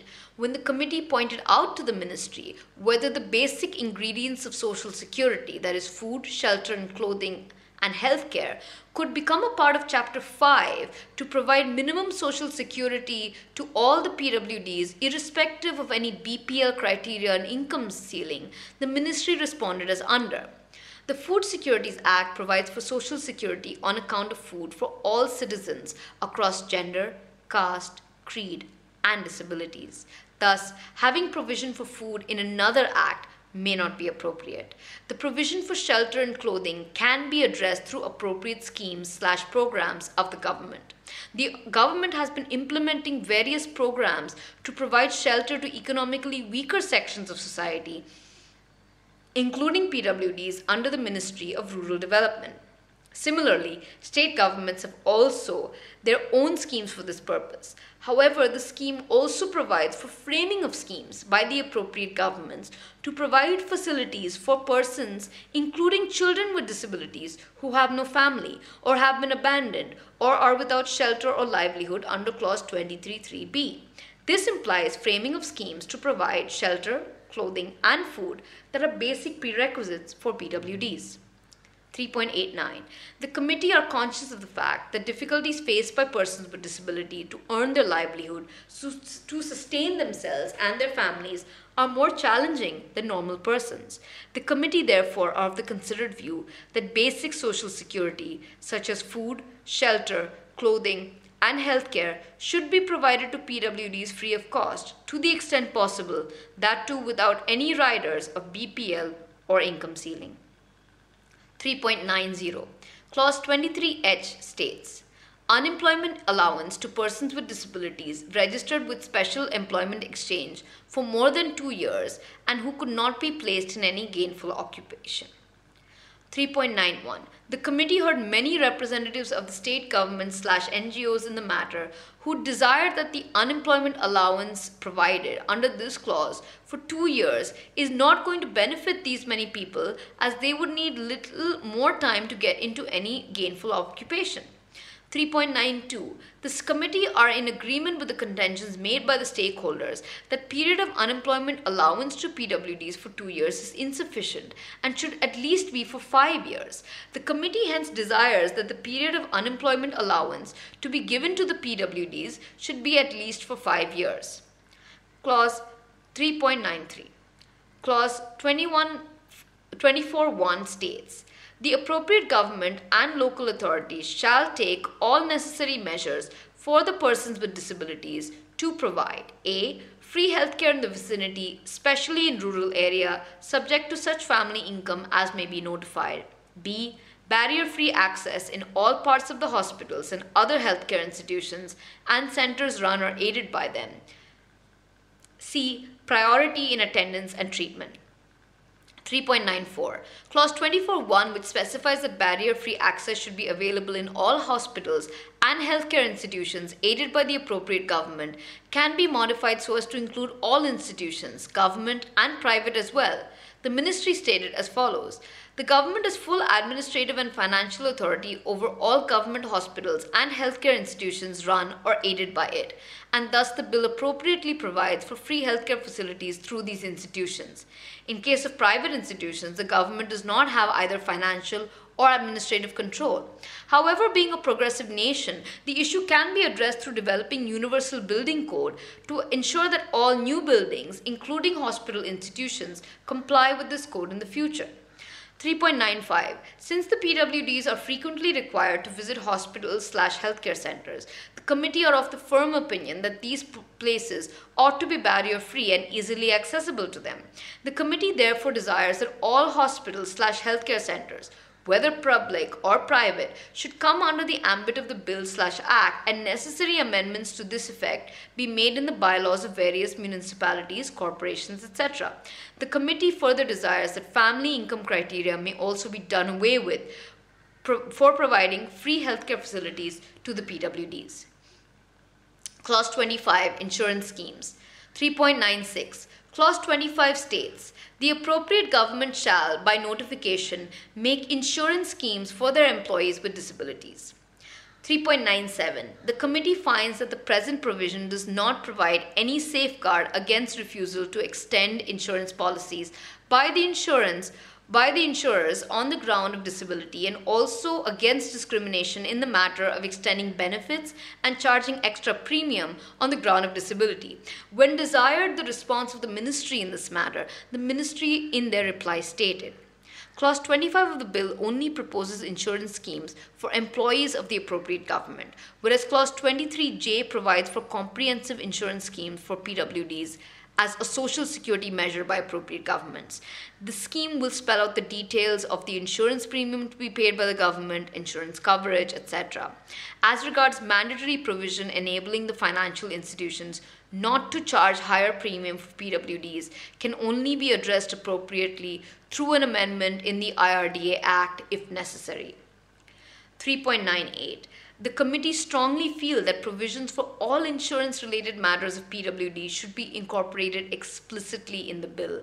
The committee desire that a mandatory provision enabling insurance companies not to charge any higher premium for PWDs vis-a-vis other people in their insurance schemes should be addressed appropriately through an amendment in the IRDA Act if necessary. The committee also desires that details of insurance schemes to be formulated by the appropriate government may be spelled out appropriately in the bill. Clause 28, A to G, Cultural and Recreation. 3.99.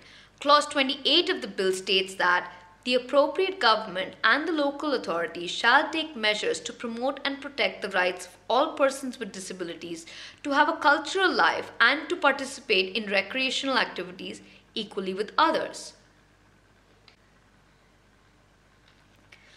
3.100. The committee perused the provisions of this clause rather closely and found critical issues of deaf persons, that is, promoting deaf culture, giving them access to more TV programs with sign language, interpreters, subtitling missing in this clause. The committee, however, find that the ministry have stated that Clause 28G provides that the appropriate government and local authorities, for the purpose of promoting participation of PWDs in cultural and recreational activities, are required to take measures in developing technologies, assistive devices, and equipments and access and inclusion of persons with disabilities in recreational activities, which implies adaptation of technology such as captioning, provision of sign language interpreters, etc., to provide an equitable environment for hearing impaired persons to participate in recreational activities in TV. 3.101. The committee, while taking note of the wordings of Clause 28G, are still not convinced that this clause befittingly addresses the decisive issues of promoting deaf culture, giving them access to more TV programs with sign language, interpreters, subtitles, etc. The committee therefore desires that this clause be appropriately also include issues of promotion of deaf culture, access to more TV programs with sign language, interpreters, subtitles, etc. Clause 29, Sporting Activities. 3.102. Clause 29 states, 1. The appropriate government shall take measures to ensure effective participation in sporting activities of the persons with disabilities. 2. The Sports Authority shall accord due recognition to the right of persons with disabilities to participate in sports and shall make due provisions for the inclusion of persons with disabilities in their schemes and programs for the promotion and development of sporting talents. 3. Without prejudice to the provisions contained in subsections 1 and 2, the appropriate government and the sports authorities shall take measures to A. Restructure courses and programs to ensure access, inclusion, and participation of persons with disabilities in all sporting activities. B. Redesign and support infrastructure facilities of all sporting activities for persons with disabilities. C. Develop technology to enhance potential, talent, capacity, and ability in sporting activities of all persons with disabilities. D. Provide multisensory essentials and features in all sporting activities to ensure effective participation of all persons with disabilities. E. Allocate funds for development of state-of-the-art sport facilities for training of persons with disability. F. Promote and organize disability-specific sporting events for persons with disabilities. 3.103. The committee do not find any specific mention of sports activities, awards, and recognition at state and national level for PWDs, in the absence of which persons with disabilities might not feel motivated enough to take up such sports activities. When confronted with the ministry, they stated in a written reply that it is obvious that when a competition of any discipline is held, the winners are awarded. Similarly, in sports activities where there will be state and national level programs, it will definitely have awards for successful participants. The details of these can only be spelled out in the schemes of appropriate governments. 3.104. The committee are of the view that the ministry need to give instructions to the appropriate government to organize sporting events and institute suitable awards for the PWDs, and these need to be notified in the Act because then only will it be binding on state governments to hold such events. The committee also desires that PWDs should not only get due representation in international, national, and district sports bodies, but all sports awards too be extended to them. Chapter 6. Special provisions for persons with benchmark disabilities. 3.105. Clause 31 states, notwithstanding anything contained in the Rights of Children to Free and Compulsory Education Act 2009, every child with benchmark disability between the age of 6 and 18 years shall have the right to free education in a neighborhood school or in a special school if necessary. 3.106. The committee perused the relevant provisions in the UNCRPD and feel that the right to free education in a neighborhood school or in a special school, the decision of which should be taken by the child itself, needs to find a mention in the clause. When asked the ministry to respond, they stated in a written reply as under. The wording of Clause 31 provides that every child with benchmark disability between the age of 6 and 18 years shall have the right to free education in a neighborhood school, which implies that it is the right of the child and thus can be exercised with the consent of the child only. Any further modification in this regard may create ambiguity and other implementation issues. 3.107. Further, the committee also feel that the persons with benchmark disability should have an upper age relaxation for more than 5 years. The ministry on the issue submitted that it may perhaps be appropriate to leave it open to appropriate governments to frame schemes for providing upper age relaxations to the PWDs. This will provide the flexibility for the appropriate governments to give relaxation for more than 5 years. 3.108. The committee feel that early intervention is a very important part of education of the PWDs. The committee recommends that free preschool education, that is before the age of 6 years, should be extended to the children of PWDs. Further, the committee desire the ministry to 1. Delete the word special from the title of Chapter 6. 2. Replace the phrase if necessary with of his or her choice. 3. Extend upper age relaxation of 5 years for PWDs and their children to get admission in institutions of higher education. And 4.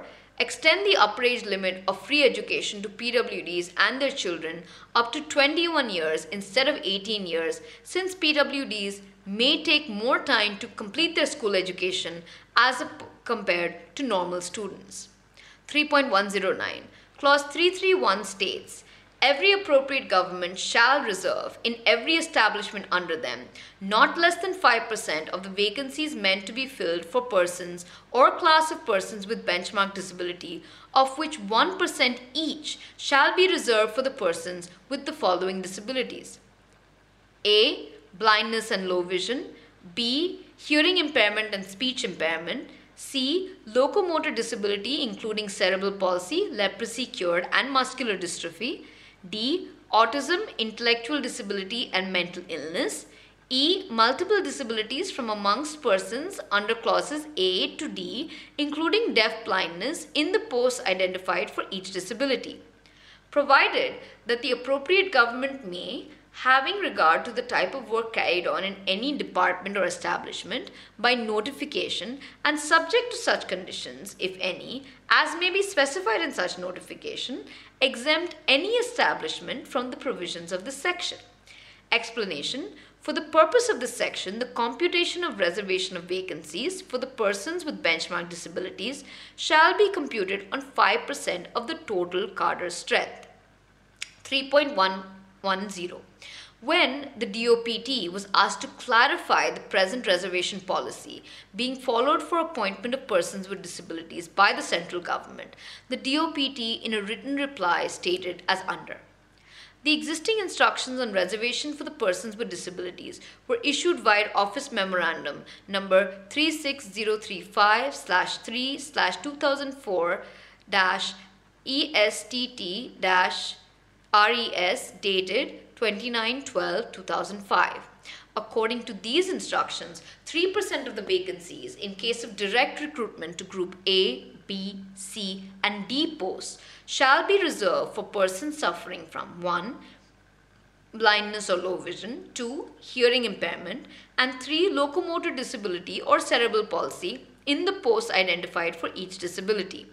These instructions also provide that 3% of the vacancies in case of promotion to Group D and C posts, in which the direct element of direct recruitment, if any, does not exceed 75%, shall be reserved for persons with disabilities, of which 1% each shall be reserved for persons suffering from 1. Blindness or low vision, 2. Hearing impairment, and 3. Locomotor disability or cerebral palsy in the posts identified for each disability.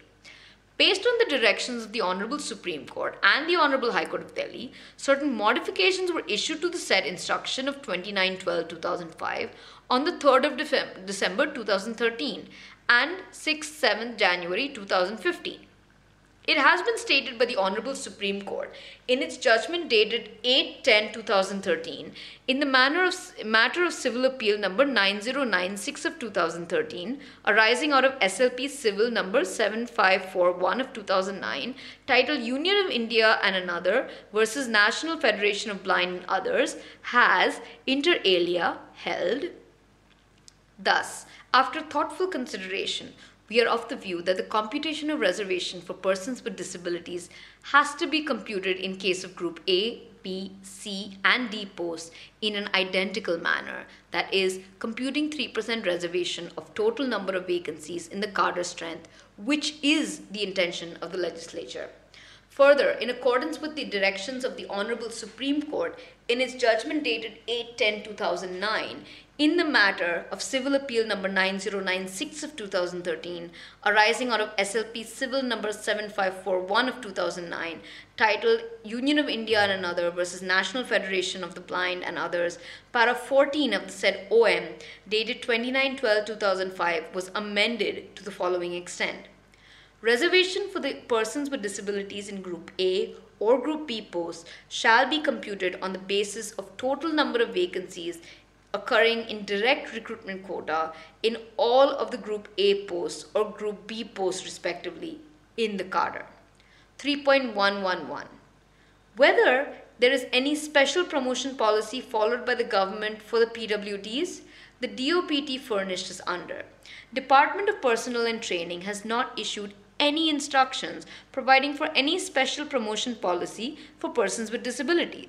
However, reservation and promotion in Group D and Group C posts are available as per existing instructions. The issue relating to reservation and promotion in Group A and B is under litigation in various courts. 3.112. When the committee further asked the DOPT regarding the policy of the government for PWDs in Group A and Group B posts, the DOPT responded as under. After the judgment of 8th October 2013 of the Supreme Court, as in the case of Group C and Group D, we compute the number of vacancies of both the identified and unidentified posts. Some posts are identified for the persons with disabilities or not unidentified for them. Suppose for the post of driver, the posts are not identified for the persons with disabilities. In Group C and Group D, we compute the number of vacancies on the basis of vacancies arising in both identified and unidentified posts. In Group A and B, the vacancies were only being computed on the vacancies arising in the identified posts only, not the unidentified posts. After the Supreme Court judgment, we issued instructions to compute the vacancies of both identified and unidentified posts. Now we received information that the ministries and department are computing the vacancies in all groups in both identified and unidentified posts. Sir, I would like to supplement that a meeting of Committee of Secretaries was held on 1/4/2015 and 15 ministries, which contribute about 90% of the vacancies, were called. They were sensitized for providing information on filling of vacancies. They will give their replies quickly, and we will be filing an affidavit urgently before the Supreme Court before the 28th of April. 3.113. On the issue of providing 1% reservation to each category as proposed in the bill and inter-se exchange of reservation in case of direct recruitment, the DOPT stated that the existing instructions already provide inter-se exchange of reservation in case of direct recruitment. Therefore, 1% reservation to each category proposed in the bill may be implementable. In case persons from one category for making reservation in direct recruitment is not available, such vacancies can be carried forward and it can be interchanged among the other category of disabilities. 3.114. The committee note that the DOPT has differed with the Ministry of Social Justice and Empowerment on the proposal of providing reservation in government services for persons suffering from autism, intellectual disability, and mental illness, reasoning that it might not be the best approach to help the disabled persons or for working of the government. Article 335 of the Constitution prescribes that the policy of reservation has to be consistent with the maintenance of efficiency of administration, and this provision would also apply to reservation for persons with disabilities.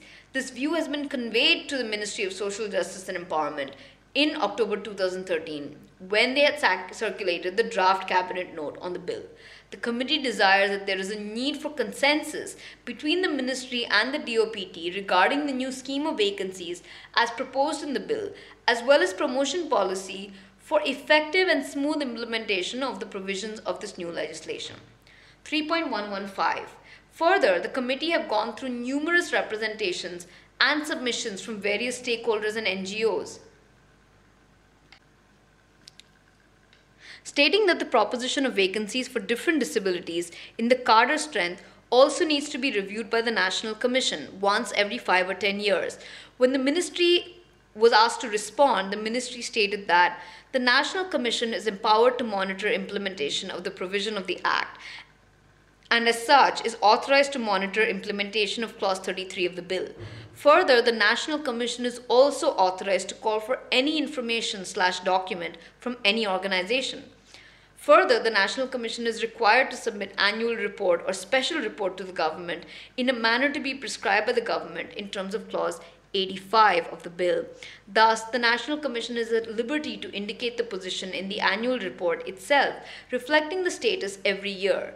Further, to ensure this, the requirement of specific indication with respect to status of implementation of Section 33 will be specified in the rules in terms of Clause 85. 3.116. The committee, while accepting the reply of the ministry, however, desires that National Commission should have powers to review the proportion of vacancies for different disabilities in the various cadre strength of any organization and make recommendations accordingly. 3.117. Clause 34 states, the appropriate government and the local authority shall, within the limit of their economic capacity and development, provide incentives to employer in private sector to ensure that at least 5% of their workforce is composed of persons with benchmark disability. The clauses are specify the nature of incentives which will be provided or made available to the employer in the private sector by the appropriate government and local authorities. In the absence of such incentive, private sector will barely feel motivated to provide suitable employment opportunities to PWDs. 3.118. The committee desires that some broad category of incentives may be specified in the bill itself, which will motivate the private sector to give suitable employment to the PWDs. Further, as the phrase within the limit of their economic capacity and development appears to be not very specific and likely to be interpreted differently, and more so in the interests of the incentive giver rather than in the interests of the employer in the private sector, the committee desires that this phrase may be deleted. Chapter 7. Specific provisions for persons with disabilities with high support needs. 3.119. The provision of Clause 37 of the bill give the details of the functioning of an assessment board to certify that a person is a high support need. 3.120. When the ministry was asked why there is no need to specify the time period for the assessment board within which it must certify that a person is a high support need person, the ministry stated in a written reply, as per Clause 37.3 of the bill, the manner of making assessment and reporting of the case referred to the assessment board will be prescribed under rules. Therefore, the time period for disposing of each case will be prescribed under the rules. 3.121. The committee are satisfied with the assurance of the ministry. The committee expect that appropriate rules will be framed so that persons having high support need do not face harassment of any kind and also need not wait too long to get help and benefits which are provided to them. The committee also wished to add that while framing these rules, it must be mentioned therein that the applicant is entitled to make his or her case directly to the assessment board, and in the event of rejection of his or her case, an explanation in writing shall be provided, and the applicant shall have the right to request a review of if that explanation is not satisfactory. As regards the title of Chapter 7. The committee desires that the words special and high may be removed and the chapter may be renamed as Provisions for Support for Persons with Benchmark Disabilities. Further, the terms persons with high support needs may also be replaced with the terms persons with benchmark disabilities. Chapter 8. Duties and Responsibilities of Appropriate Governments. 3.122. Clause 38.1 puts obligation on the appropriate government to conduct, encourage, and promote awareness campaigns and sensitization programs in consultation with the National Commission or the State Commission to ensure that the rights of persons with disabilities provided under this Act are protected. Clause 38.2 states that the programs and campaigns specified under subsection 1 shall also 38.2f ensure that the rights of persons with disabilities are included in the curriculum in universities and colleges. 3.123. The committee notes that the rights of persons with disabilities have been left out in the curriculum of schools for reasons best known to the ministry. The committee feels that the rights of these people ought to be part of school curriculum too, so that PWD students are aware of their rights at an early stage of their life. The committee therefore desires that in Clause 38.2f, the word schools be added before the word universities. 3.124. Clause 44.1 states, all existing public buildings shall be made accessible in accordance with the regulations formulated by the National Commission within a period of not exceeding 5 years from the date of notification of such regulations, provided that the central government may grant extension of state time to the states on a case-to-case basis for adherence to this provision depending on their state of preparedness and other related parameters. 3.125. When asked to specify whether the existing public buildings are to be made accessible in consultation with the National Commission or State Commission within a period not exceeding 5 years, and whether it is desirable to give extension beyond 5 years to comply with the provision of the bill for creating infrastructure, the Ministry, in a written reply, submitted as follows. Making the infrastructure available, accessible for PWDs, would require mobilization of financial resources. The financial capability of the states varies from state to state, and so as their requirement. Though the state governments are required to comply with the provision in 5 years, a safeguard provision has been kept to take care of exigency situations on a case-to-case basis. 3.126. The committee are of the view that the term infrastructure includes many big and small facilities, ranging from huge buildings to toilets, as infrastructure such as bus stops, railway stations, airports, parking spaces, toilets, ticketing counters, ticketing machines, modes of transport, etc., neither entails major structural changes nor incurs substantial expenditure, and therefore could be made PWD friendly within the stipulated period of 5 years. As regards other big infrastructure like buildings, hospitals, offices, extension for its completion and updation may be reviewed and given on case-to-case basis. The committee therefore desire the types of small infrastructure to be specified in the bill and time period for their completion should be 5 years. Similarly, types of huge infrastructure be also specified in the bill and extension for their completion to be given on a case-to-case basis. The committee also desire that the Ministry explore the feasibility of bringing the private sector, being service providers, also under the ambit of Clause 45. Chapter 9. Registration of institutions for persons with disabilities and grants to such institutions. 3.127. Clause 50 of the bill deals with application and grant of certification of registration in respect of institutions for PWDs. When the Ministry was asked to specify why the time period for issuing certification or registration of the institution has not been given, the Ministry stated in a written reply, Clause 52 may be modified as under so as to prescribe the time period for grant of registration. On receipt of an application under subsection 1, the competent authority shall make such inquiries as it may deem fit, and on being satisfied that the applicant has complied with the requirements of this Act and the rules made thereunder, shall grant a certification of registration to the applicant within a period as prescribed by the state government, and if not satisfied, the competent authority shall by order refuse to grant the certificate applied for. 3.128. The committee appreciate the Ministry for bringing the desired amendment with the hope that the Ministry will make it mandatory for specifying the time period of granting a certificate of registration. 3.129. As a large number of representations were received by the committee stating that there is no mention in the clause whether the institution so registered and receiving grants for working for disabled women girls mandatory have the governing body / executive which large representation of women to ensure that girls / women with disability are not exploited. When the response of the Ministry was sought in the matter, the Ministry stated, the bill deals with the registration of institutions for persons with disabilities. It does not differentiate between an organization for women with disabilities and other institutions generally working for PWDs. It is felt that registration of institutions in the field of PWDs may not be too restrictive. However, while extending financial assistance to these institutions, stricter eligibility criteria could be prescribed in the relevant schemes in respect of organizations involved in rehabilitation of men and women with disabilities. 3.130. The Ministry are not fully satisfied with the response of the Ministry and are of the view that they should be extremely cautious in granting registration to institutions working for the welfare of women and girls with disabilities, and this should be suitably incorporated while framing relevant rules under the Act.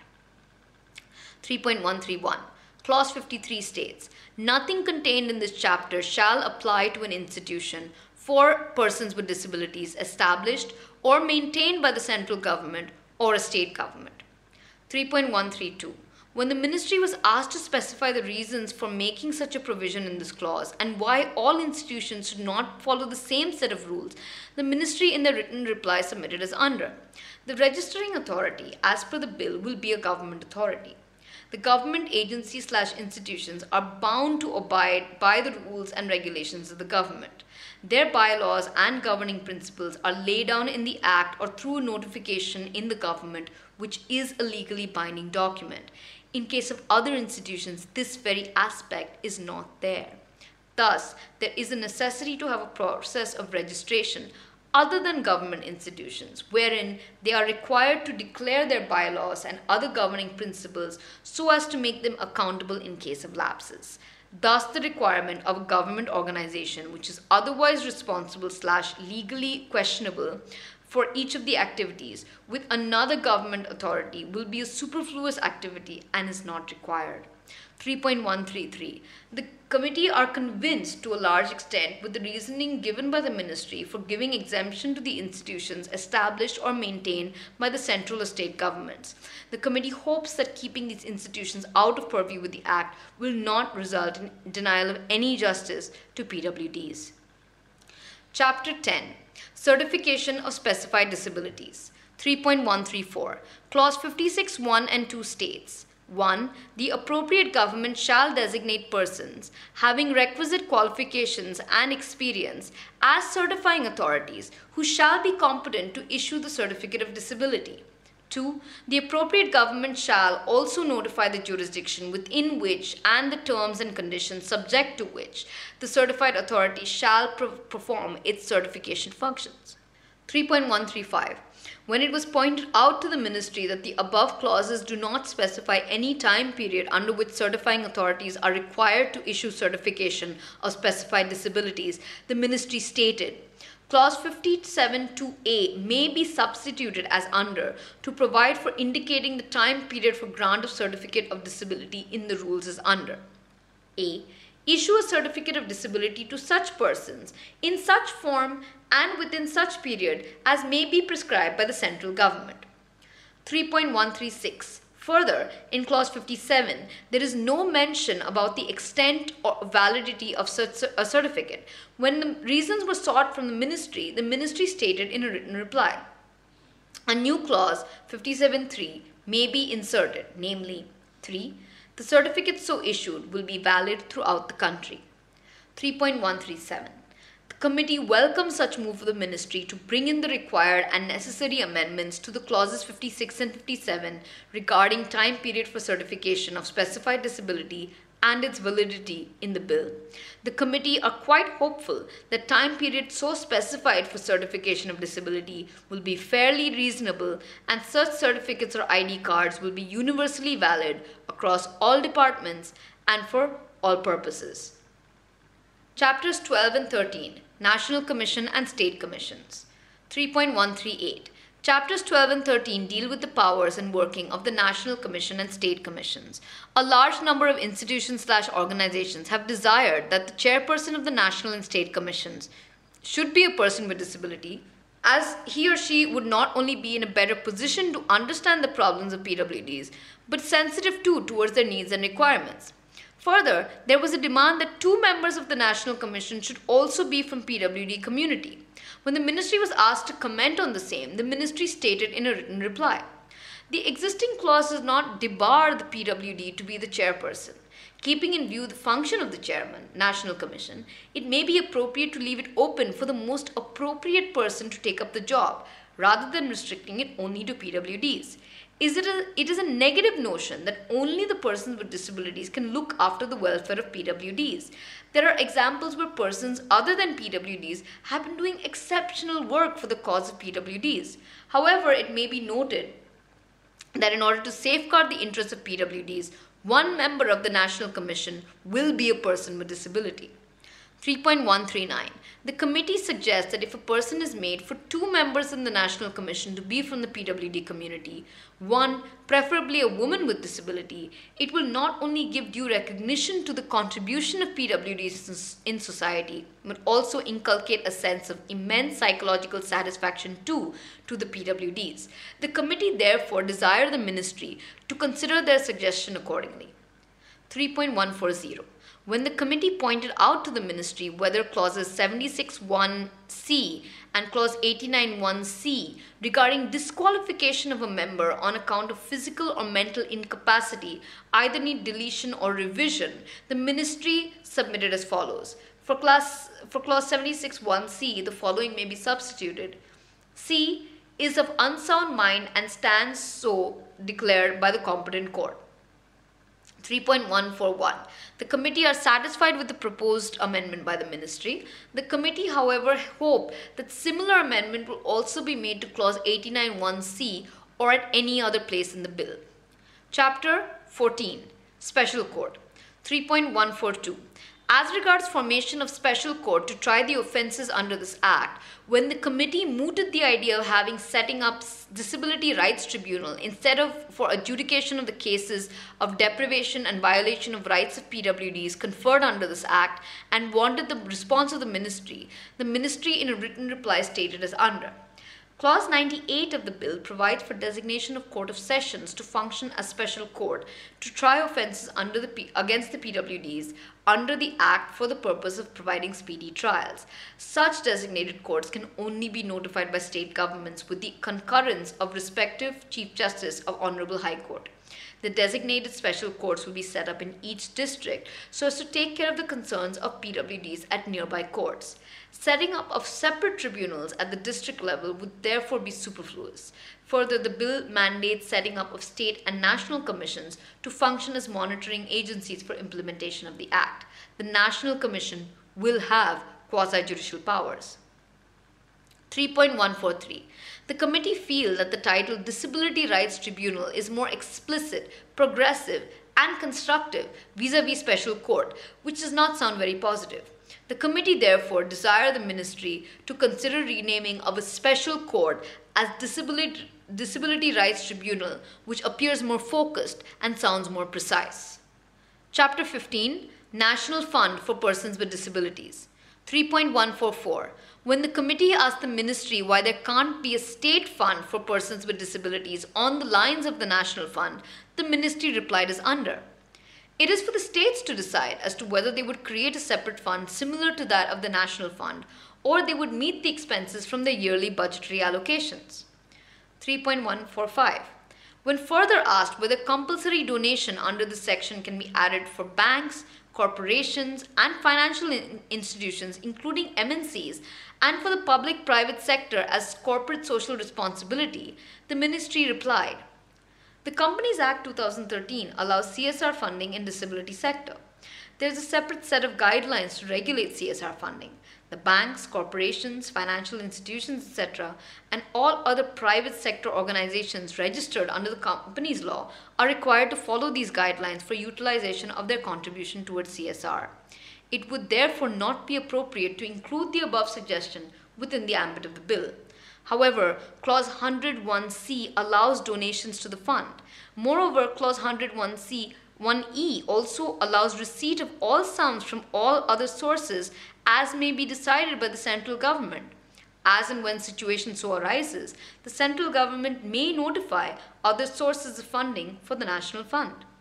3.146. The committee also pointed out to the ministry that this section does not give any details of the management and utilization of funds, to which the ministry stated that Clause 102 provided that the manner of utilization and management of the National Fund will be prescribed under the rules. 3.147. The committee are concerned that if decision to create a state fund for persons with disabilities is left to states and is not made binding for them, that too within a definite time period, there is every possibility of this fund not seeing the light of day under some pretext or the other. However, modalities of such a fund could be left to state governments. The committee therefore desires that the bill should have a provision for setting up of state fund for persons with disabilities too, to preclude any anxiety in the minds of PWDs.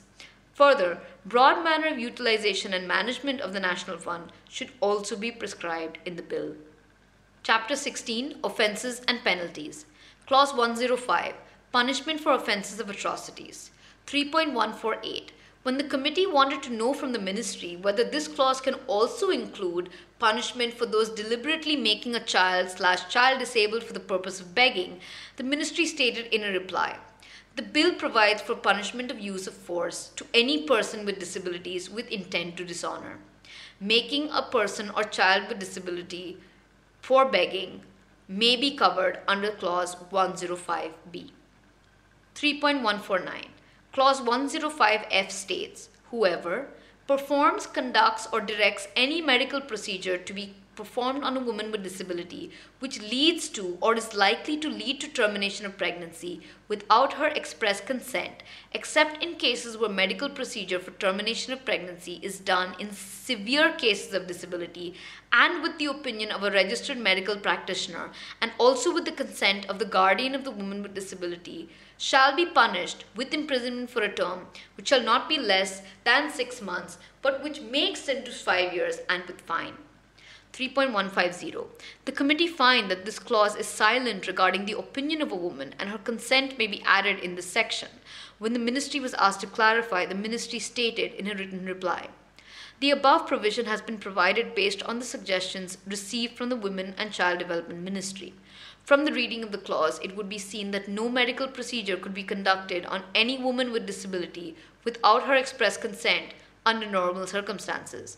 The clause provides for conducting such medical procedure under exceptional clauses, that is, without her consent, with the stipulations proposed in the bill. It may be noted that in certain cases of categories of disabilities, the woman with disabilities may not be in a position to express her consent, and in that scenario, with the view to save her life, if it is considered necessary to terminate the pregnancy, the proposed clause has been kept to address that scenario. 3.151. The committee are of the considered view that as these medical procedures directly affect the dignity of the women and girls as well, taking away the right to have their opinion and or consent can hardly be justified. The committee hence desire the ministry to reframe the wordings of the clause 105F accordingly. 3.152. Clause 107 states, no court shall take cognizance of an offence alleged to have been committed by an employee of the appropriate government under this chapter, except with the previous sanction of the appropriate government, or a complaint is filed by an officer or authorized by it in this behalf. 3.153. The committee received large number of representations apprehending that under the provision of this section, all government officials would easily escape penalty as there may not only be an inordinate delay in giving the sanction by the appropriate government, but the required sanction may not be given at all. To this, the ministry responded as under. There is an established procedure in the government to look into any irregularities or negligence on the part of any government servant. Any government servant facing any allegation with respect to misconduct, irregularities, negligence, is required to go through disciplinary proceedings. As such, making it mandatory for any government employee to be charged under the provisions of law with the prior sanction of the government would not in any way dilute the case against the official concerned, but on the other hand would enhance the scope of justifying the case once sanction is granted, which would preliminarily indicate that there is a prima facie case against the erring official. 3.154. The committee are in agreement with the reply of the ministry, stating that the government servants facing allegations over misconduct, irregularities, and negligence are required to go through disciplinary proceedings, and making it mandatory for them to be charged under the provisions of law with the prior sanction of the government would not dilute the case against them, rather enhance the scope of justifying it once sanction is granted, which would preliminarily indicate that there is a prima facie case against the erring officials. Chapter 17, Miscellaneous. 3.155. The state governments under Clause 114.1 have been given the power to make rules under this Act. Since this is a central legislation, the set of rules should be framed by the central government and made applicable in all states and UTs. When the opinion of the ministry was sought on this, ministry stated in their written reply as follows. Welfare of PWDs being a state subject by virtue of entry 9 of state list of the Constitution of India, the central government is legislating the law by virtue of signing RPD, attracting international obligation by virtue of Article 253 of the Constitution of India. There is no bar in a central law authorizing the states to frame rules. For example, the Motor Vehicles Act 1988, though a central law on a subject on a concurrent list, allows framing of rules by the states as well on certain issues. It may further be noted that the existing PWD Act 1995 also allows framing of rules by the states in certain cases. 3.156. The committee, while accepting the reasoning of the ministry in the matter, as there is no mention of any time frame to frame the rules, however, feel that state governments are likely to take a considerable long time in framing these rules. Either some monitoring needs to be done or some realistic period may be specified in the bill under which state governments would make such rules. 3.157. There were a large number of representations as well as suggestions from various quarters desiring that the words his/her be deleted from the bill and be made gender neutral. When the committee desired the response from the Ministry of Law and Justice Legislative Department, the Legislative Department of the Ministry of Law and Justice responded as under. Relating to language of gender neutral, we have written to Administrative Ministry as per Section 13 of the General Clause Act. In all central acts and regulations, unless there is anything repugnant in the matter of context, words importing the masculine gender shall be taken to include female gender. We can use gender neutral language here. There is no problem. 3.158. The committee are of the considered view that the language of the bill should be gender neutral. The committee also desired that transgender should also be brought under the ambit of the bill and all provisions may be applicable to them too. Part C. Miscellaneous. 3.159. The committee further recommend that the ministry should consider suitably incorporating the following suggestions in the Rights of Persons with Disabilities Bill 2014. 1. The provisions of this Act or the rules made thereunder should be in addition to and not in derogation of any other legislation, order, rules, or instructions which provide for entitlements or benefits to persons with disabilities. 2. As per the different disabilities enumerated in the schedule to the bill, change in nomenclature of certain impairments and the recognition of new impairments shall not invalidate any existing disability certificate issued by the authority as on date. 3. There should be a disability budget allocated to all ministries, departments, organizations at state and central level, including panchayat/districts, on the line of SC and ST subplan. The expenditure of allocation for this budget brought under the various schemes should be monitored by the Department of Empowerment of Persons with Disabilities, being a nodal department for the empowerment of persons with disabilities. 4. The government should take adequate steps to provide a platform for active political participation of PWDs and encourage them to be a part of policy making at panchayat and district level for the general well-being of the PWDs. 5. To give better healthcare facilities to the PWDs, public-private partnership mode should be encouraged and private healthcare providers be given some tax concessions for treatment of PWDs. 6. It should be mandatory for the National Commission as well as state commissions to maintain websites giving explicit details of their working and transparency on the complaints and cases received and pending with them. 7. A specific time frame should be laid down for disposal of cases relating to PWDs in special courts or disability rights tribunal as suggested by the committee. The normal time period may range from 6 months to 1 year maximum. 8. Grants received by the National Fund from various sources, including corporate social responsibility, should be displayed on the internet, and annual and quarterly reports on expenditure may be made available to the general public. 9. The penalty should be increased for different types of offences, which include A. Discrimination in employment, fine up to 10 lakhs. B. Discrimination in schools, revoke the license of the school/academic establishment. C. Non-compliance to buildings, vehicle, fine for non-compliance accessibility. 10. Since acquired disability is growing rapidly, especially in old age, a fund should be created such as disability insurance, and a payroll deduction can be made to support the cost of programs for such people.